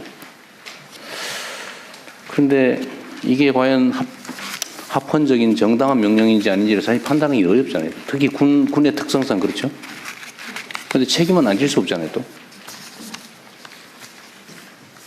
그래서 그런 문제들에 대해서 좀 판단할 역량을 좀 갖춰줘야 되겠다. 그죠? 그래서 그런 교육을 장병과 간부를 구분해가지고 주기적으로 헌법가치 교육을 지금 심화시키려고 계획을 지금 하고 있고 또 실행하고 있습니다. 네. 예, 대통령님 정책실장입니다. 국방부 여기입니다. 여기가 어디예요? 네. 오른쪽 왼쪽 해주세요. 네, 오른쪽에 있습니다. 예, 지금 이제 대대급 기준으로 해서 국방부 교환을 마련해가지고 대대급은 약 2,000회 정도 실시를 했고요. 아, 그랬어요? 네, 그다음에 사관학교 교육기관은 한 300회 정도 실시를 했습니다. 하여튼 내가 전에 어디서 뉴스에서 봤나? 미군들은 헌법에 충성한다? 뭐 그런 교육을 한다고? 헌법 교육을 아주 체계적으로 한다고 하더라고요. 지금까지는 우리 군은 좀 어땠어요? 지금까지는? 이런 민주주의나 아니면 정말 우리 군 장병들이 충성할 대상이 대통령이냐 아니면 국가와 국민이냐 가끔씩 착각하잖아요. 상사에게 충성하는 게 아니라 원래 국가에 충성하는 거고 그게 이제 상사에 대한 충성으로 표시될 뿐이죠. 주로 정원 교육에 대해서 윤리와 정원 교육에 대해서 이 교육이 있었지 헌법적 존중 가치나 이런 것은 없었던 걸로 알고 있습니다. 매우 부족했었던 것 같아요. 저는 이거 각별히 좀 체계적으로 좀 해야 될 일 같습니다. 이런 억울한 일 안 생기게. 그렇다고 책임을 묻지 않을 수도 없는 거고. 그리고 참 책임 얘기가 나와서 그런데 우리 장관께서도 아마 알고 계실 것 같긴 한데요. 이번에 내란 사태 때 출동을 했던 장병들 중에 네. 가라니까 어쩔 수 없이 가긴 했는데 막상 실행을 하는 데서 많이 망설여서 어디 뭐 컵라면 사 먹고 시간 끌고 놀았다든지 아니면 어디 가서 뭐 일종의 태업을 했다든지 이런 사람들이 있는데 네. 그런 부분에 대해서는 우리 헌법재판소가 탄핵 판결을 할 때 소극적 대응으로 이 내란 사태를 극복하는 데 도움을 줬다고 판결도 했고 실제로도 보면 그건 사실은 매우 어려운 결정을 한 거란 말이에요. 명령 불복종으로 실제로 처벌될 수도 있는 일인데 어쨌든 그 명령을 제대로 수행하지 않는 것도 엄청난 용기와 결단이었을 건데요. 그 부분을 저도 전에 한번 공개적으로 여러 차례 얘기했잖아요. 예를 들면 어쩔 수 없이 출동을 하더라도 적극적으로 수행한 게 아니라 소극적으로 대응해서 이 사태가 확산되지 않도록 한 중간 간부 또는 일선 장병들에 대해서는 책임을 물을 게 아니라 오히려 포장해야 된다. 이렇게 저도 얘기했는데 네. 지금 어디 기사에 난 걸 보니까 그런 사람들에서 징계위에 해부했다고 비난 기사들이 좀 있던데 네. 좀 어떻게 된 거예요? 제가 정확히 말씀드리겠습니다. 12월 3일 날, 그러니까 이제 해가 바뀌어졌으니까 일자가 12월 4일 날 01시 1분에 비상계엄 해제가 의결을 했습니다. 네. 의결을 했는데 그때 그 인원의 하급자가 대령님, 과장님, 지금 계엄의 해제가 의결됐으니까 우리는 출동하면 안 됩니다.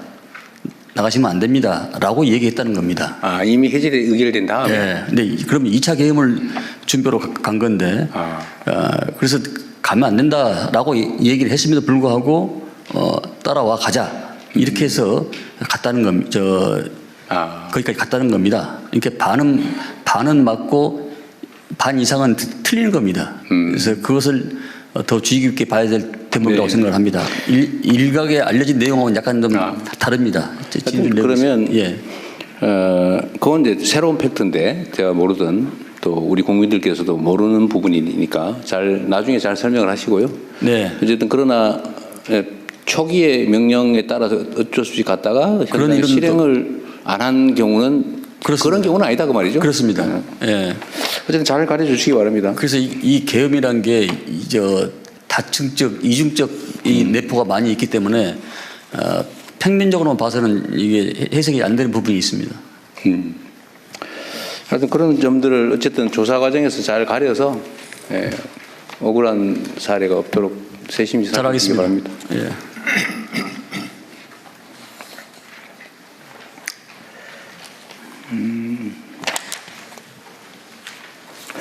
그다음에 이게 이따가 방사청 볼 때도 얘기할 수도 있긴 한데 일단 이 점은 좀 신경을 좀 써주세요. 그 12페이지에 스마트 강군 육성, 첨단 과학기술 기반 스마트 강군 육성 부분과 관련된 건데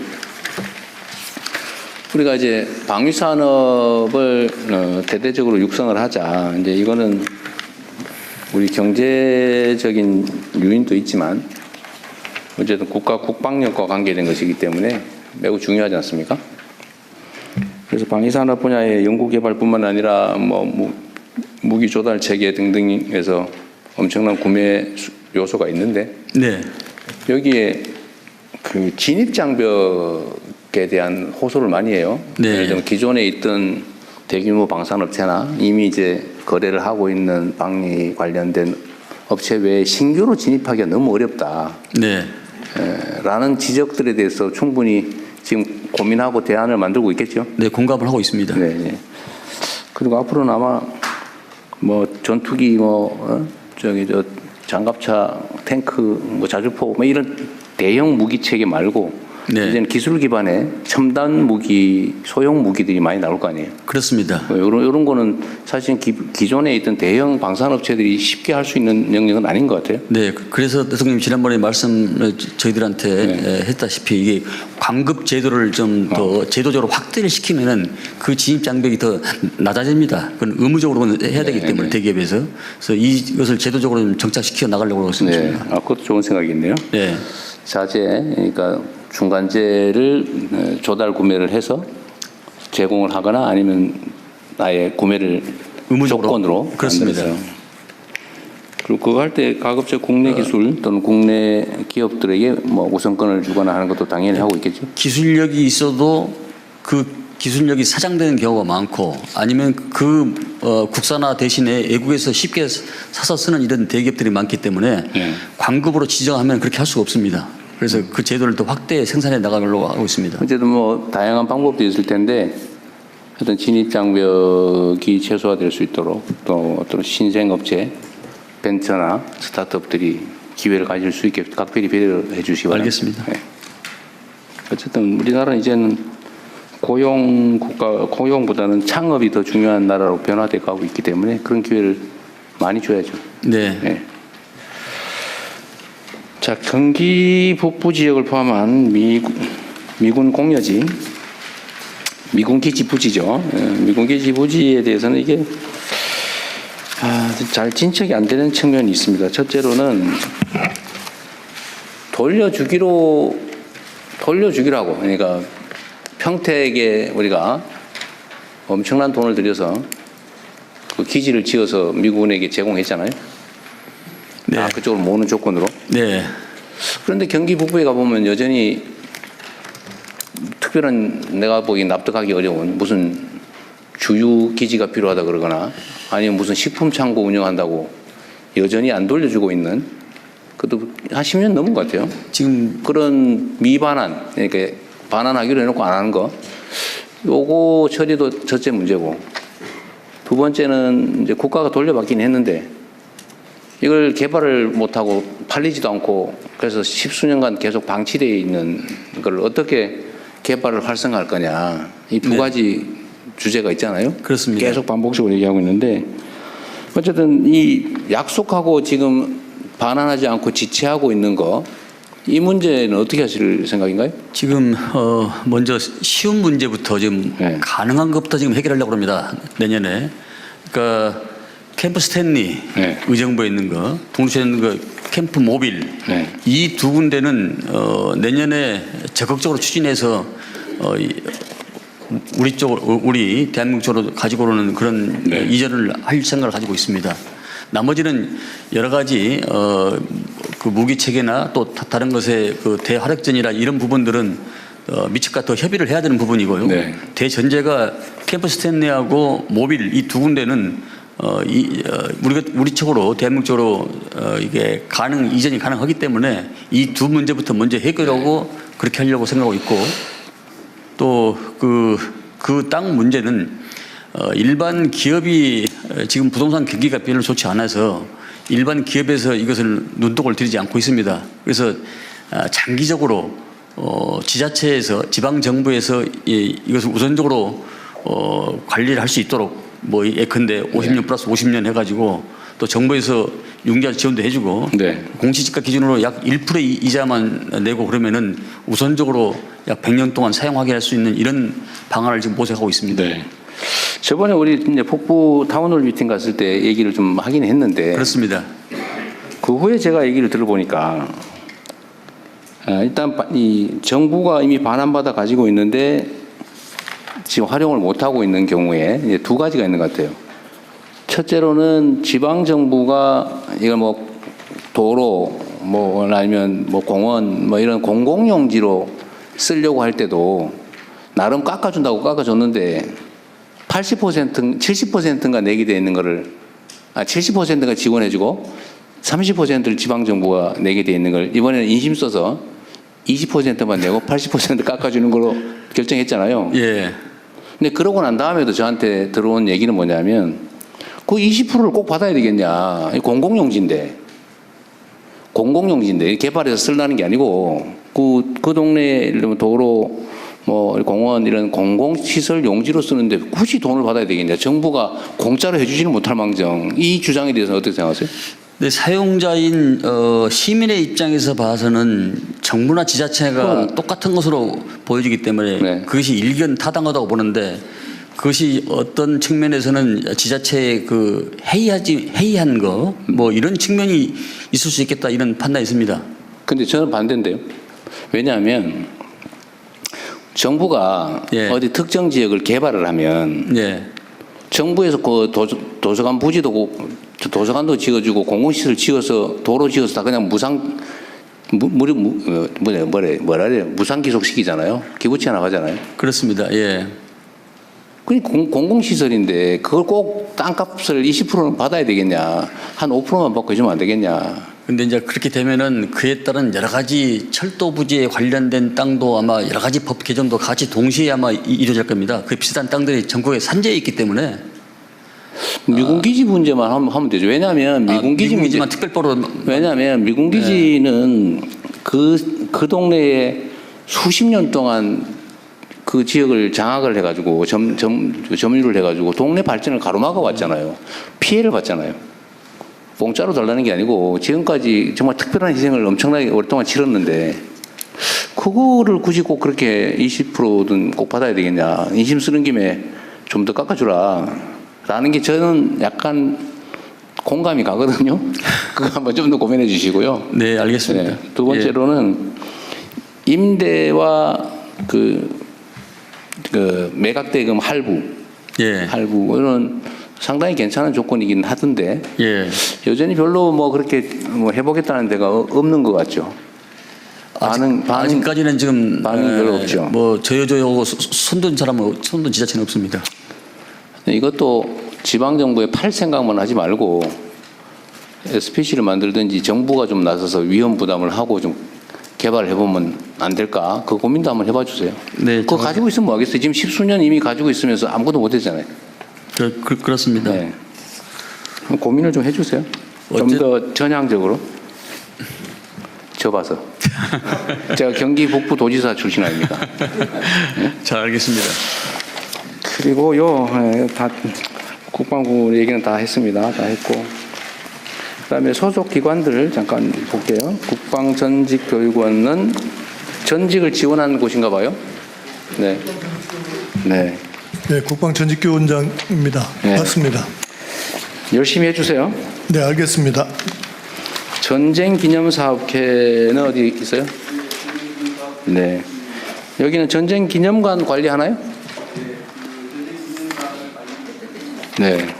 관리하고 또 네 가지 주요한 일을 하는데 공공외교 기능, 어린이 박물관하고 또 아카데미 기능을 하고 있습니다. 네, 여기도 열심히 해주시기 바랍니다. 자, 국방연구원. 예, 국방연구원장입니다. 어디 계세요? 여기 있습니다. 아. 이게 국방과학연구소하고는 또 다른 데죠?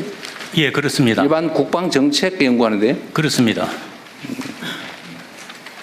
기술연구는 딴 데서 하고 여기는 일반 국방정책에 관한 연구를 한다 그죠? 그 사업 타당성 조사. 타당성 조사도 하시고. 네. 알겠습니다. 병무청 거 잠깐 볼게요. 병무청은 요새 뭐 병력 비리니 뭐 이런 게 별로 얘기가 안 되는 것 같아요. 네, 열심히 병역 면탈 방지를 위해서 열심히 노력하고 네, 있습니다. 예. 최초의 여성 병무청장이시라면서요? 네, 맞습니다. 네. 기대에 응하지 않게 열심히 잘해 주십시오. 네, 열심히 노력하겠습니다. 방사청은 이 세부적인 내용을 얘기를 하기 전에 아까 발표하면서 마지막에 하셨던 말씀, 업무를 좀 조정하고 소속을 바꾸자 얘기하셨어요? 네. 그거 조금 자세히 얘기해 보실래요? 또 저기 국방부에서 섭섭해 하실 것 같은데? 옆에 보니까 밉지 않으세요? 탈출하려고 그래요? 제가 저 의원 시절에 이 방위사업청을 보존하고 지키기 위해서 아주 심혈을 기울였는데 오늘 의정활동 해야겠는데. 예. 우선 그 최근 캐나다 잠수함 사례에서 보는 것처럼 간단하게 좀 해주세요. 너무 길게는 말고. 예. 국제 방산 시장 환경이 대단히 많이 바뀌어서 절충 교역에 대한 요구도 방산과 비방산을 섞어서 요구할 정도로 환경이 많이 바뀌었고 그런 그 국제 환경 변화에 대해서 국가 전 역량이 집결되어야 되는 필요가 있는데 이걸 지금은 비서실장님을 여기 전략 특사로 임명해서 이 변화 환경에 적응을 하고 있지만 이게 언제까지나 지속적 체계적으로 이렇게 대응하기는 어려운 것이기 때문에 상시적 조직 체계 개편이 필요하지 않겠냐 하는 것이고요. 그리고 처음에 방사청 출범은 사실은 획득을 중점적으로 조직이 편성됐는데 이제는 국정과제 자체가 방산 4강에 맞춰질 정도로 큰 패러다임 전환이 있기 때문에 그 패러다임에 맞는 행정 개편이 필요하겠다. 그렇다고 한다면 차제에 여기 차로 승격해서 전 부처에 대한 조정과 역량 결집 이런 게 하게 했으면 좋겠다는 것이고요. 그리고 이제 이렇게 하는 김에 저희의 업무 그 내용 속에 군 소요에 대한 획득만이 아니고 어제 대통령님께서 소방 그 산불 헬기와 국가연 공동개발 말씀을 하셨는데 그 전 부처에 흩어져 있는 헬기나 함정처럼 전쟁 시 동원 자원이 될 수 있는 그런 그 국가 자원, 국가 방위 자원에 대해서도 통합적인 사업 관리를 할 필요가 있다고 생각되고요. 그런 통합적인 사업 관리를 한다면 국가연과의 공동개발 문제는 자연스럽게 해소되는 문제라고 생각을 합니다. 그래서 기능적으로는 그런 그 전 부처의 획득 그 사업에 대한 통합적 관리라는 측면, 그리고 방산 역량을 획기적으로 늘리는 그런 측면에서 말씀드리는 겁니다. 핵심은 이게 국방부 산하의 방위사업청은 무기 조달, 구매, 조달 이런 것만 주로 했는데 이제는 연구개발 또 협업. 원래 획득 속에는 구매와 연구개발을 다 합쳐서 획득이라고 하고요. 이제 그 방산 수출은 사실은 획득의 파생적 기능처럼 그동안 다뤄져 왔던 게 사실인데 이제는 적어도 이게 균형적인 그 사업이 되었다는 것입니다. 내부 토론 안 해보셨죠? 네. 내부 토론 아직 안 해봤습니다. 제가 처음 듣는 얘기인데요. 처음 듣는 얘기야. 방사청장님 좀 미움받으실 것 같아요. 사실 방위사업청은 획득, 그러니까 예전에 린다김 등 여러 가지 방산 비리 때문에 방위사업청이 2006년도에 출범을 했는데 그때 획득과 R&D 연구 개발이 양대 축이었습니다. 근데 R&D 연구 개발을 지난 정부에서 국방부로 그걸 가지고 올라간 걸 제가 그걸 막았었거든요. 그러면 이게 방위사업청이 껍데기가 되기 때문에 R&D 연구개발을 가지고 오면은 또 다른 제2의 비리 사건이 터질 수 있다. 그래서 그건 안 된다. 방위사업청에다 놓는 게 맞다. 주축이 획득과 R&D 연구개발입니다. 근데 R&D 연구개발인데 이 분야에 대해서 지금 청장님이 말씀을 하셨기 때문에 한번 여러 가지 한번 토의를 한번 해볼 필요가 있다 생각합니다. 그러니까요. 오늘 여기서 결정 날 건 아니고 일종의 제안이니까 한번 고민을 해보는데 지금 이게 이제 방사청이나 국방부 단위에서 처리가 안 돼서 지금 비서실장을 방위산업 특사로 해가지고 지금 대외 무기거래 분야는 좀 일종의 협의랄까? 이런 걸 하고 있는 중인데 이게 지금 그러니까 국방부의 단독 사업을 하기는 너무 광범위하다 업무가 그런 얘기죠. 예, 광범위한 것도 있지만 사실은 방산 수출과 관련된 기능에 수출 그 정책 지원 또 협력 그리고 한 가지는 이게 방산 수출 정보를 취합하는 것 이런 그 기능을 늘려야 비로소 행정적인 그 지원이 가능할 수 있는데 비서실장 얘기 잠깐 들어볼까요, 그럼?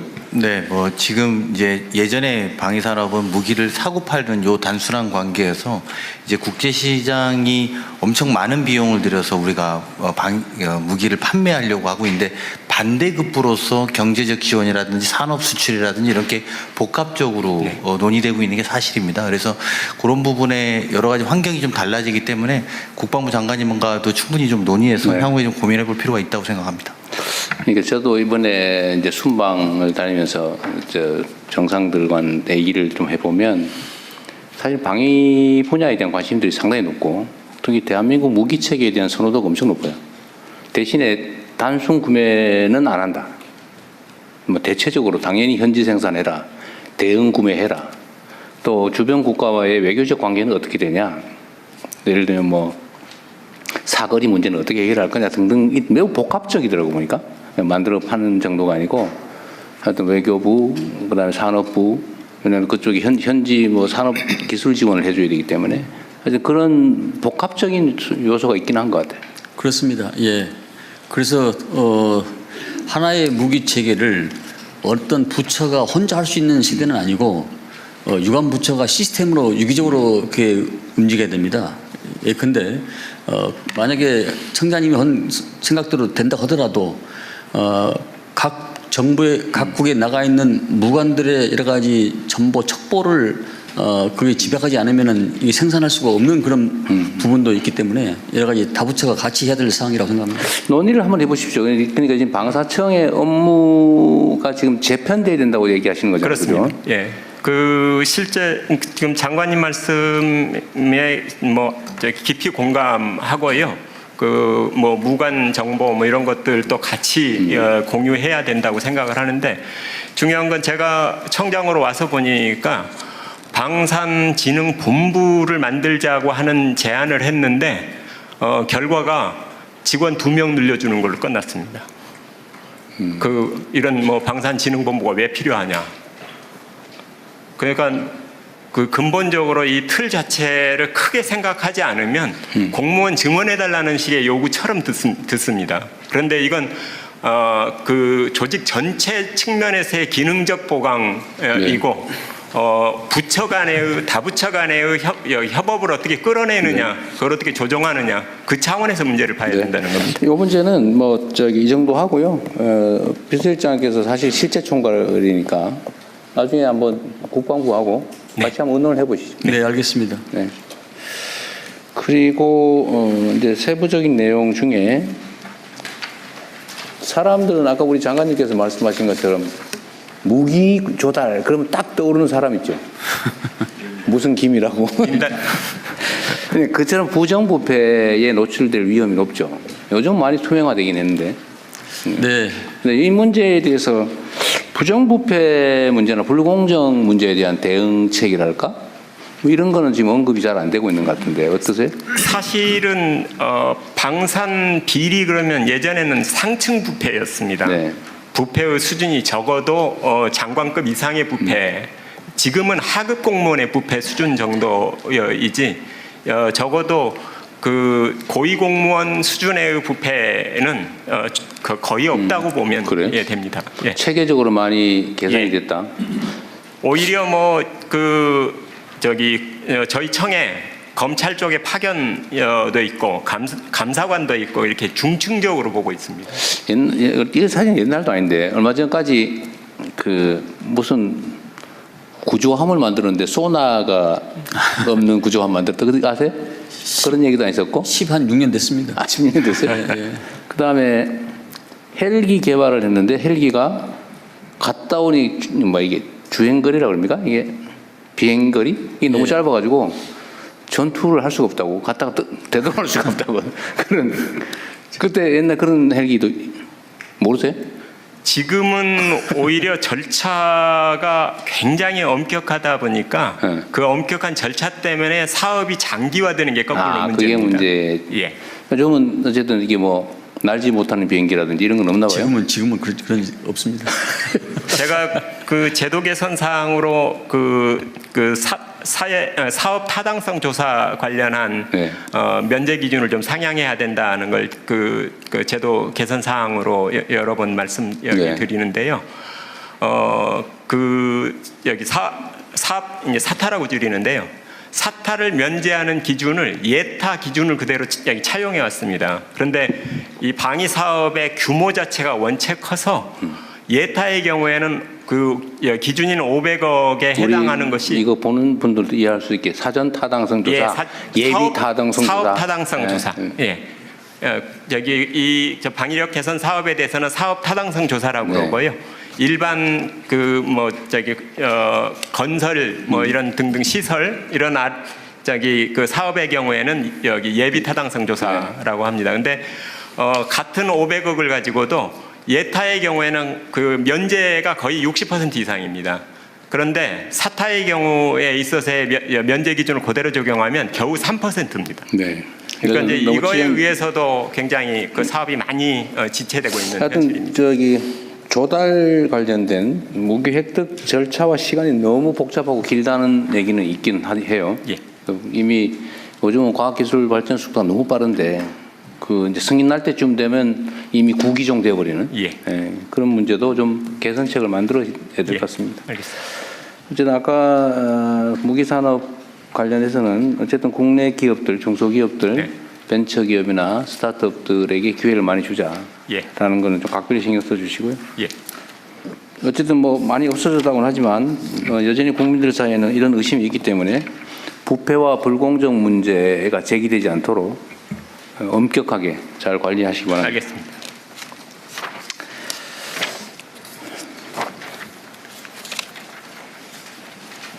여기 84페이지에 뭐 재밌는 얘기들 많이 써놓으셨던데 획득 절차 얘기는 제가 말씀드렸고 계약 제도를 복수 낙찰제를 도입하자.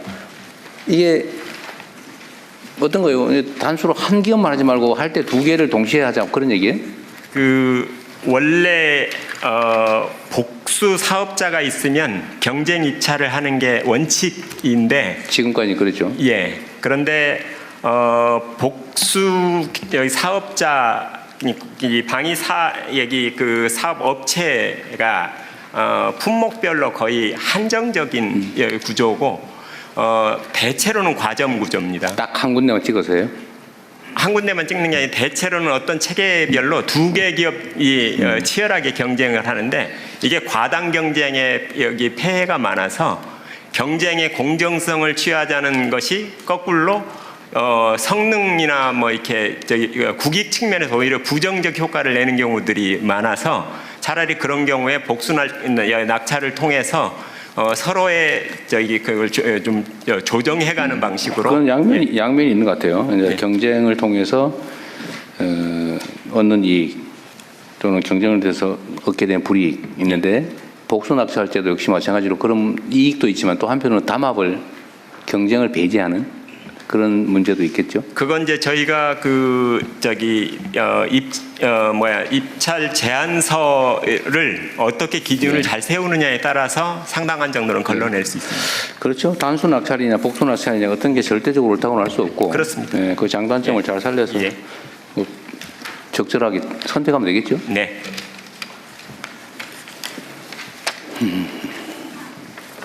정부에서 신무기 신기술을 많이 써주면 수출에 도움이 되겠다는 주장도 있으니까 그것도 잘 기회를 많이 만들어 주십시오.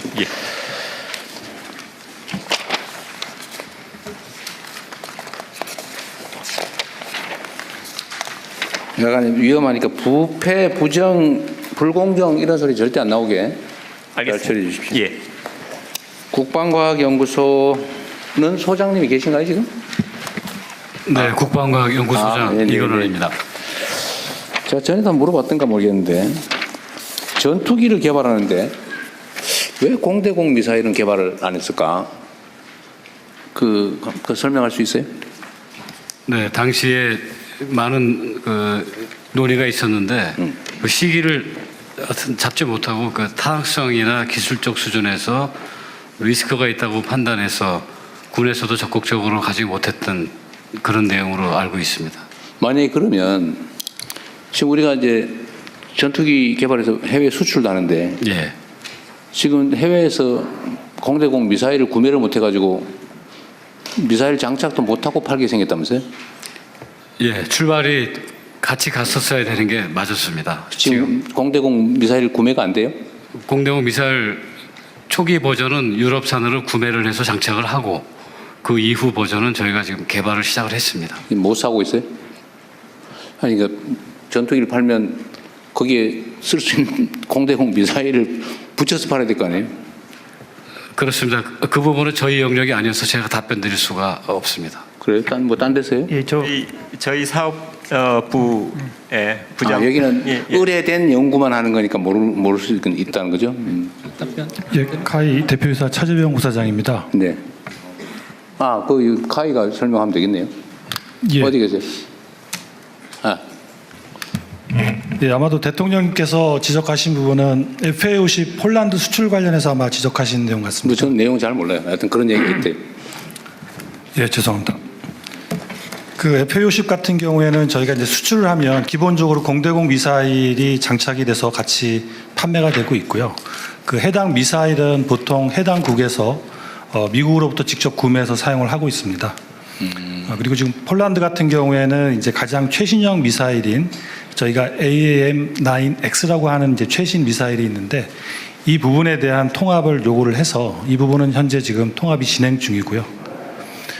KF-21을 예를 들어서 말씀을 드리면 KF-21은 저희가 독자 플랫폼으로 개발을 했기 때문에 무장 통합을 저희가 독자적으로 할 수 있습니다. 그래서 그 현재는 유럽의 IRST라는 미사일이 통합이 돼 있고요. 앞으로 수출을 하게 되면 저희가 레이더도 자체 보유하고 있고 무장 통합을 우리 순수 국내 기술로 할 수 있기 때문에 이제는 국산 미사일을 개발해서 얼마든지 저희가 통합해서 수출을 할 수 있는 그런 환경이 마련됐습니다. 지금은 문제가 없다는 거예요? 예, 그렇습니다. KF 수출에는 전혀 문제 없습니다. 저 뒤에 손 드신 분은 예, 방위사업청 한국형 전투기 사업단장입니다. 제가 KF 사업을 담당하고 있습니다. 네. 정확히 말씀드리면은 유럽의 그 미티어 무장 등을 살 수 없는 게 아니고 일부 최소 수량을 지금 구매한 거고 예산과 전력화 일정을 고려 최소 수량을 구매한 거고 향후에 국내 그 공대공 미사일이 개발되면은 그 부족한 수요를 채우겠다 그런 정책으로 지금 확보하고 있는 겁니다. 그러니까 지금 유럽산 무장을 살 수 있느냐 없느냐에 있어서는 돈을 주면 살 수 있는 상황입니다. 그래요? 언제쯤 우리는 그러면 공대공 유로탄 개발이 되나요? 그게 뭐 목표 시기가 있을 거 아니에요? 예, 저 국방부 자원관리처장 보고 네. 드리겠습니다. 이쪽에 있습니다. 저 뒤에도 누가 손을 드는데? 저 실무자신가 본데 그쪽 뒤에서 얘기해 보시죠. 네, 방위사업청 유도무기사업부장 오성식입니다. 그 KF-21은 양산이 32년에 완료가 되는데 단거리 공대공 미사일은 33년 하반기 양산 착수해서 35년에 완료가 됩니다. 그럼 그 사이 상당히 간극이 많이 생기는데 몇 년? 그래서 지금 해외에서 지금 구매해가지고 일부 소요를 지금 확보할 예정이고. 확보할 예정이다. 예. 그 얘기인가 보네요. 아까 예, 국방부 자원관리처장입니다. 사실 방금 말씀드린 내용을 설명드리려고 했었는데요. 그 똑같은 얘기로 지금 먼저 우리가 개발하는 공대공 미사일을 장착하기 전에는 유럽으로부터 사와서 장착을 하고 그 부족분에 대해서는 그 우리가 개발한 거를 이제 장착을 하는 그런 것으로 나중에 예, 보완해 준다. 예, 개발이 완료가 되면 예. 하여튼 확정된 건 아니라서 그런 걱정을 하는 쪽이 있나 보군요. 근데 그 처음에 그 KF-21이 전력화되면서 공대공 미사일은 같이 패키지로 들어오게 돼 있습니다. 네, 잘 해결하시기 바랍니다.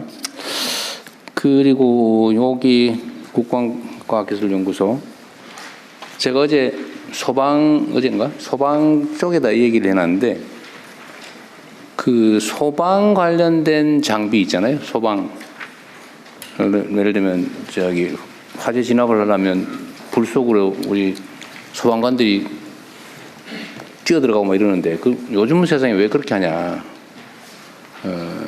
좀 자동 소화 로봇이든지 뭐 이런 거 좀 개발해서 하면 안 되냐.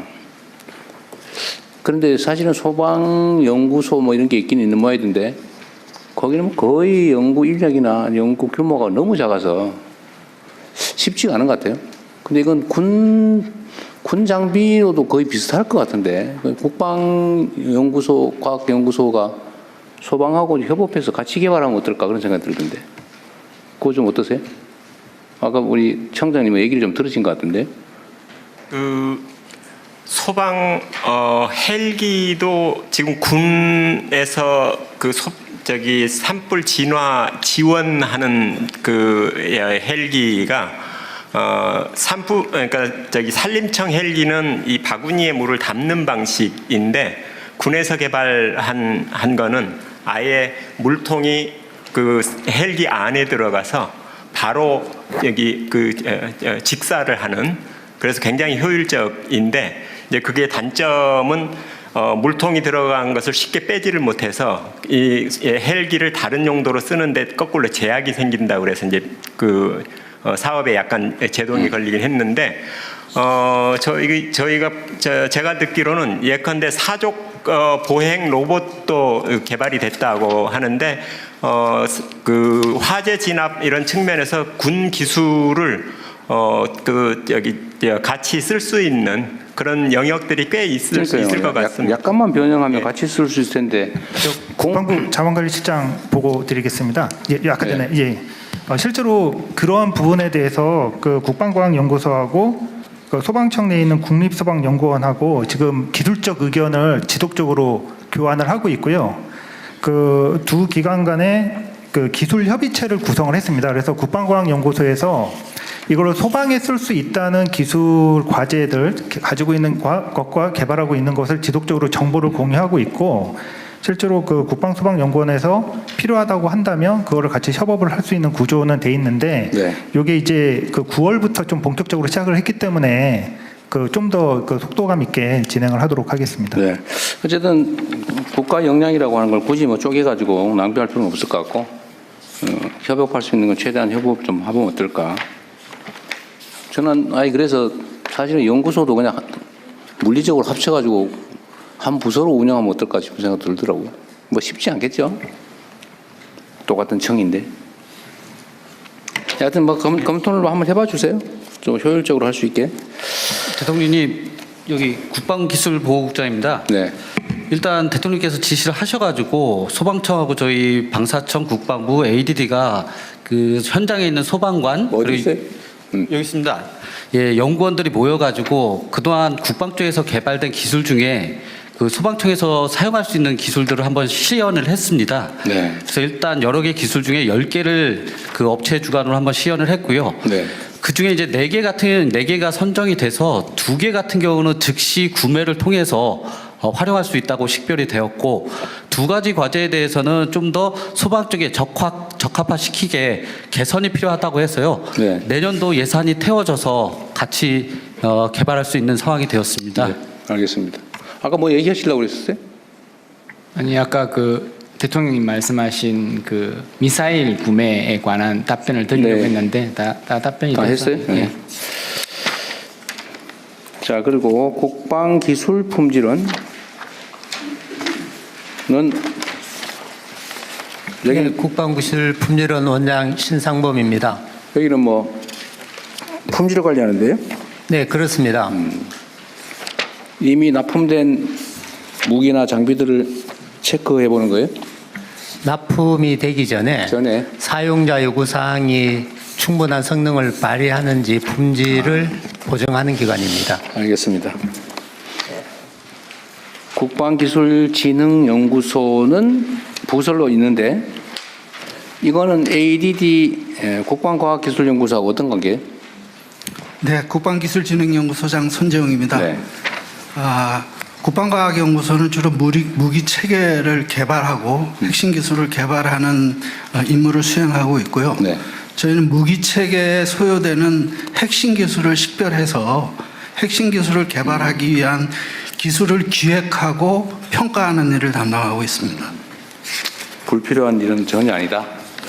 그런 말씀이죠. 그리고 또 하나 하고 있는 게 지금 방위사업청이 주관하고 있는 방산 육성이라든가 방산 수출 지원 업무를 저희가 지원하고 있습니다. 네, 수고 많으시고요. 자, 이제 제가 물어본 건 다 했는데 혹시 말씀하실 게 있거나 뭐 하신 분들은 말씀하십시오. 네, 말씀하십시오. 네, 마이크 갖다 드리시죠. 예, 대통령님, 저 국가보훈부 제대군인 국장입니다. 네. 오늘 업무보고 과정에서 제대군에 대한 말씀이 하나도 없어서 제가 좀 서운해가지고 많이 소들었습니다. 말씀하세요. 아까 보고에 있던데. 예, 그래서 제가 지금 제대국장을 하면서 지금 우리 전 국민의 1,600만 명이 제대군인 병력 의무를 이행한 사람이고 전 국민의 31% 남자의 62%가 제대군인입니다. 그래서 제대군인 정책에 지금 우리 국가 정책에서 가장 아픈 손가락이 그 예비군 훈련 받는 청년 제대군인 그리고 두 번째는 초급 간부 세 번째는 19년 6개월 미만이 돼서 연금을 받지 못하는 제대군이 세 그룹이 우리의 가장 아픈 손가락이라고 저는 생각합니다. 예를 들자면 청년 제대군인 예비군은 2박 3일 동안 동원 훈련을 받는데 10만 원 미만의 최저임금이 안 되는 돈을 받고 있습니다. 그리고 8년 동안 국가를 위해서 동원 훈련을 받고 있습니다. 그래서 그거 증액해 주기로 하지 않았나요? 그래서 이런 제가 이제 제대군인 측면에서 이제 말씀을 드리는 겁니다. 저는 청년 제대군인을 관장하고 있기 때문에 그런 말씀을 드린 겁니다. 국방부 뭐에서도 많은 관심을 갖고 있는 거 제가 알고 있습니다. 그래서 제가 민생 접점에서 제대군인들하고 이렇게 얘기를 해보면 청년 제대군인들이 8년 동안 동원 예비군이고 사업을 하지 못하면서 동원됨에도 불구하고 그런 제도가 좀 미약하다는 얘기를 많이 들었고 그다음 두 번째는 초급 간부는 지금 현재 옛날에는 과거에 그 특채 제도가 있었고 또 어떤 대기업에 취업할 때 큰 영향이 많이 있었는데 지금은 그런 제도가 없고 병사들과 월급이 비슷함에 따라서 전역자가 대폭 지금 증가하고 있습니다. 그래서 보훈부에서 주고 있는 전직 지원금이 부족해가지고 전화해서 줄 정도로 이렇게 전역자들이 많이 증가하고 있습니다. 그래서 초급 간부에 대한 어떤 대책이 앞으로도 좀 많이 시급하고 그다음에 19년 6개월이 되지 못해서 전역하는 연금을 받지 못하는 제대군에 대해서는 정말 공무원들은 10년만 근무하면 연금을 일부 조금씩 받고 있습니다. 그래서 이것도 앞으로 예비군 훈련을 8년 받으면 가산점을 좀 준다든가 연도를 산정해서 이런 병력 혜택 연금을 받는 기간을 산정한다든가 하는 그런 국가 정책이 조금 더 나와야 이게 19년 3개월 하고 나오면 연금을 못 받습니다. 그럼 이건 중산층으로 떨어지는 그런 경향이 있고 나이도 젊은데 어떻게 살아갈까 막연한 것이 많이 있습니다. 그 대통령께서 제대군인에 대한 어떤 이런 관심과 정책을 좀 많이 이렇게 해 주시면 정말 감사하겠습니다. 오늘 이런 말을 할 수 있는 기회를 주셔서 감사합니다. 앞으로 열심히 하겠습니다. 감사합니다, 대통령. 그 청년 예비군 그러니까 예비군에 대한 수당 보상은 증액해 주겠다는 게 제 공약이었던 것 같은데 그거는 별도로 안 챙겼어요? 이번에도 약간의 수당이 인상된 걸로 알고 있습니다. 그래요? 대통령님, 제가 말씀드리겠습니다. 네, 말씀하세요. 예비전력국장 김신숙입니다. 지금까지 예비군 훈련은 그 세 가지 유형으로 구분이 되어서 훈련비를 주는데 1~4년차 중에 동원훈련 1형에게만 돈을 줘왔고 나머지 유형에는 전혀 훈련 보상비를 지급하지 않아 왔습니다. 아, 그랬어요? 네. 그런데 작년에 일단 그 나머지 유형 중에 동원 2형에 대해서 일단 처음 지급할 수 있도록 예산 편성과 법 개정을 완료를 했고 올해 다시 대통령님의 공약 과제로 들어가서 저희가 나머지 지역 예비군 5~6년차 예비군들에게도 전원 뭐 작은 금액이지만 훈련 보상비가 지급될 수 있도록 이번에 예산 편성 완료했습니다. 하루에 얼마씩 주기로 했어요? 하루에 그러니까 지역 같은 경우는 하루에 10,000원으로 해서 1인당 20,000원을 받을 예정입니다. 그다음에 2박 3일 하는 동원 훈련 1형은 지금 95,000원, 4일 하는 동원 2형은 50,000원을 받게 돼 있습니다. 하루에 5만 원이 아니고 아닙니다.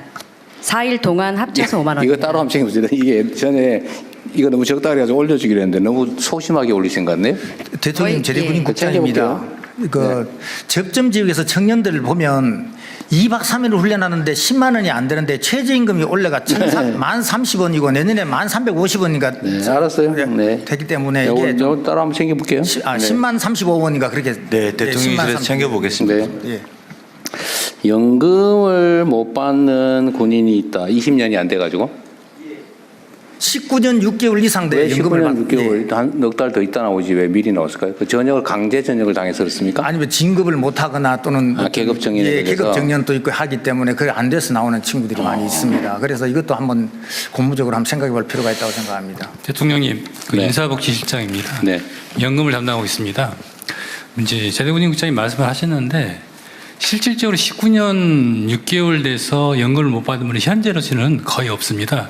왜냐하면 소련 같은 경우가 그 대상이 됩니다. 그렇게 되면 19년 6개월이 되면 지금 약간 복무기간을 연장을 해서 약간 연장을 해서 20년이 될 수 있도록 그 제도가 마련되어 있습니다. 해주고 네, 있어요? 그렇습니다. 그렇기 때문에 거기에 대해서는 어느 정도 보완이 됐고요. 실질적으로 이제 보면 상사 같은 경우도 실질적으로는 다 받을 수 있습니다. 그렇기 때문에 저런 문제점은 없는데 아까 저런 사례는 실제로는 없다. 네, 거의 없습니다. 네. 그 소수는 있다 하더라도 아주 작습니다. 네. 그런 것 극히 예외적인 경우다. 그러니까 나름 그런 문제에 대한 보완책은 만들어 놨다는 얘기군요.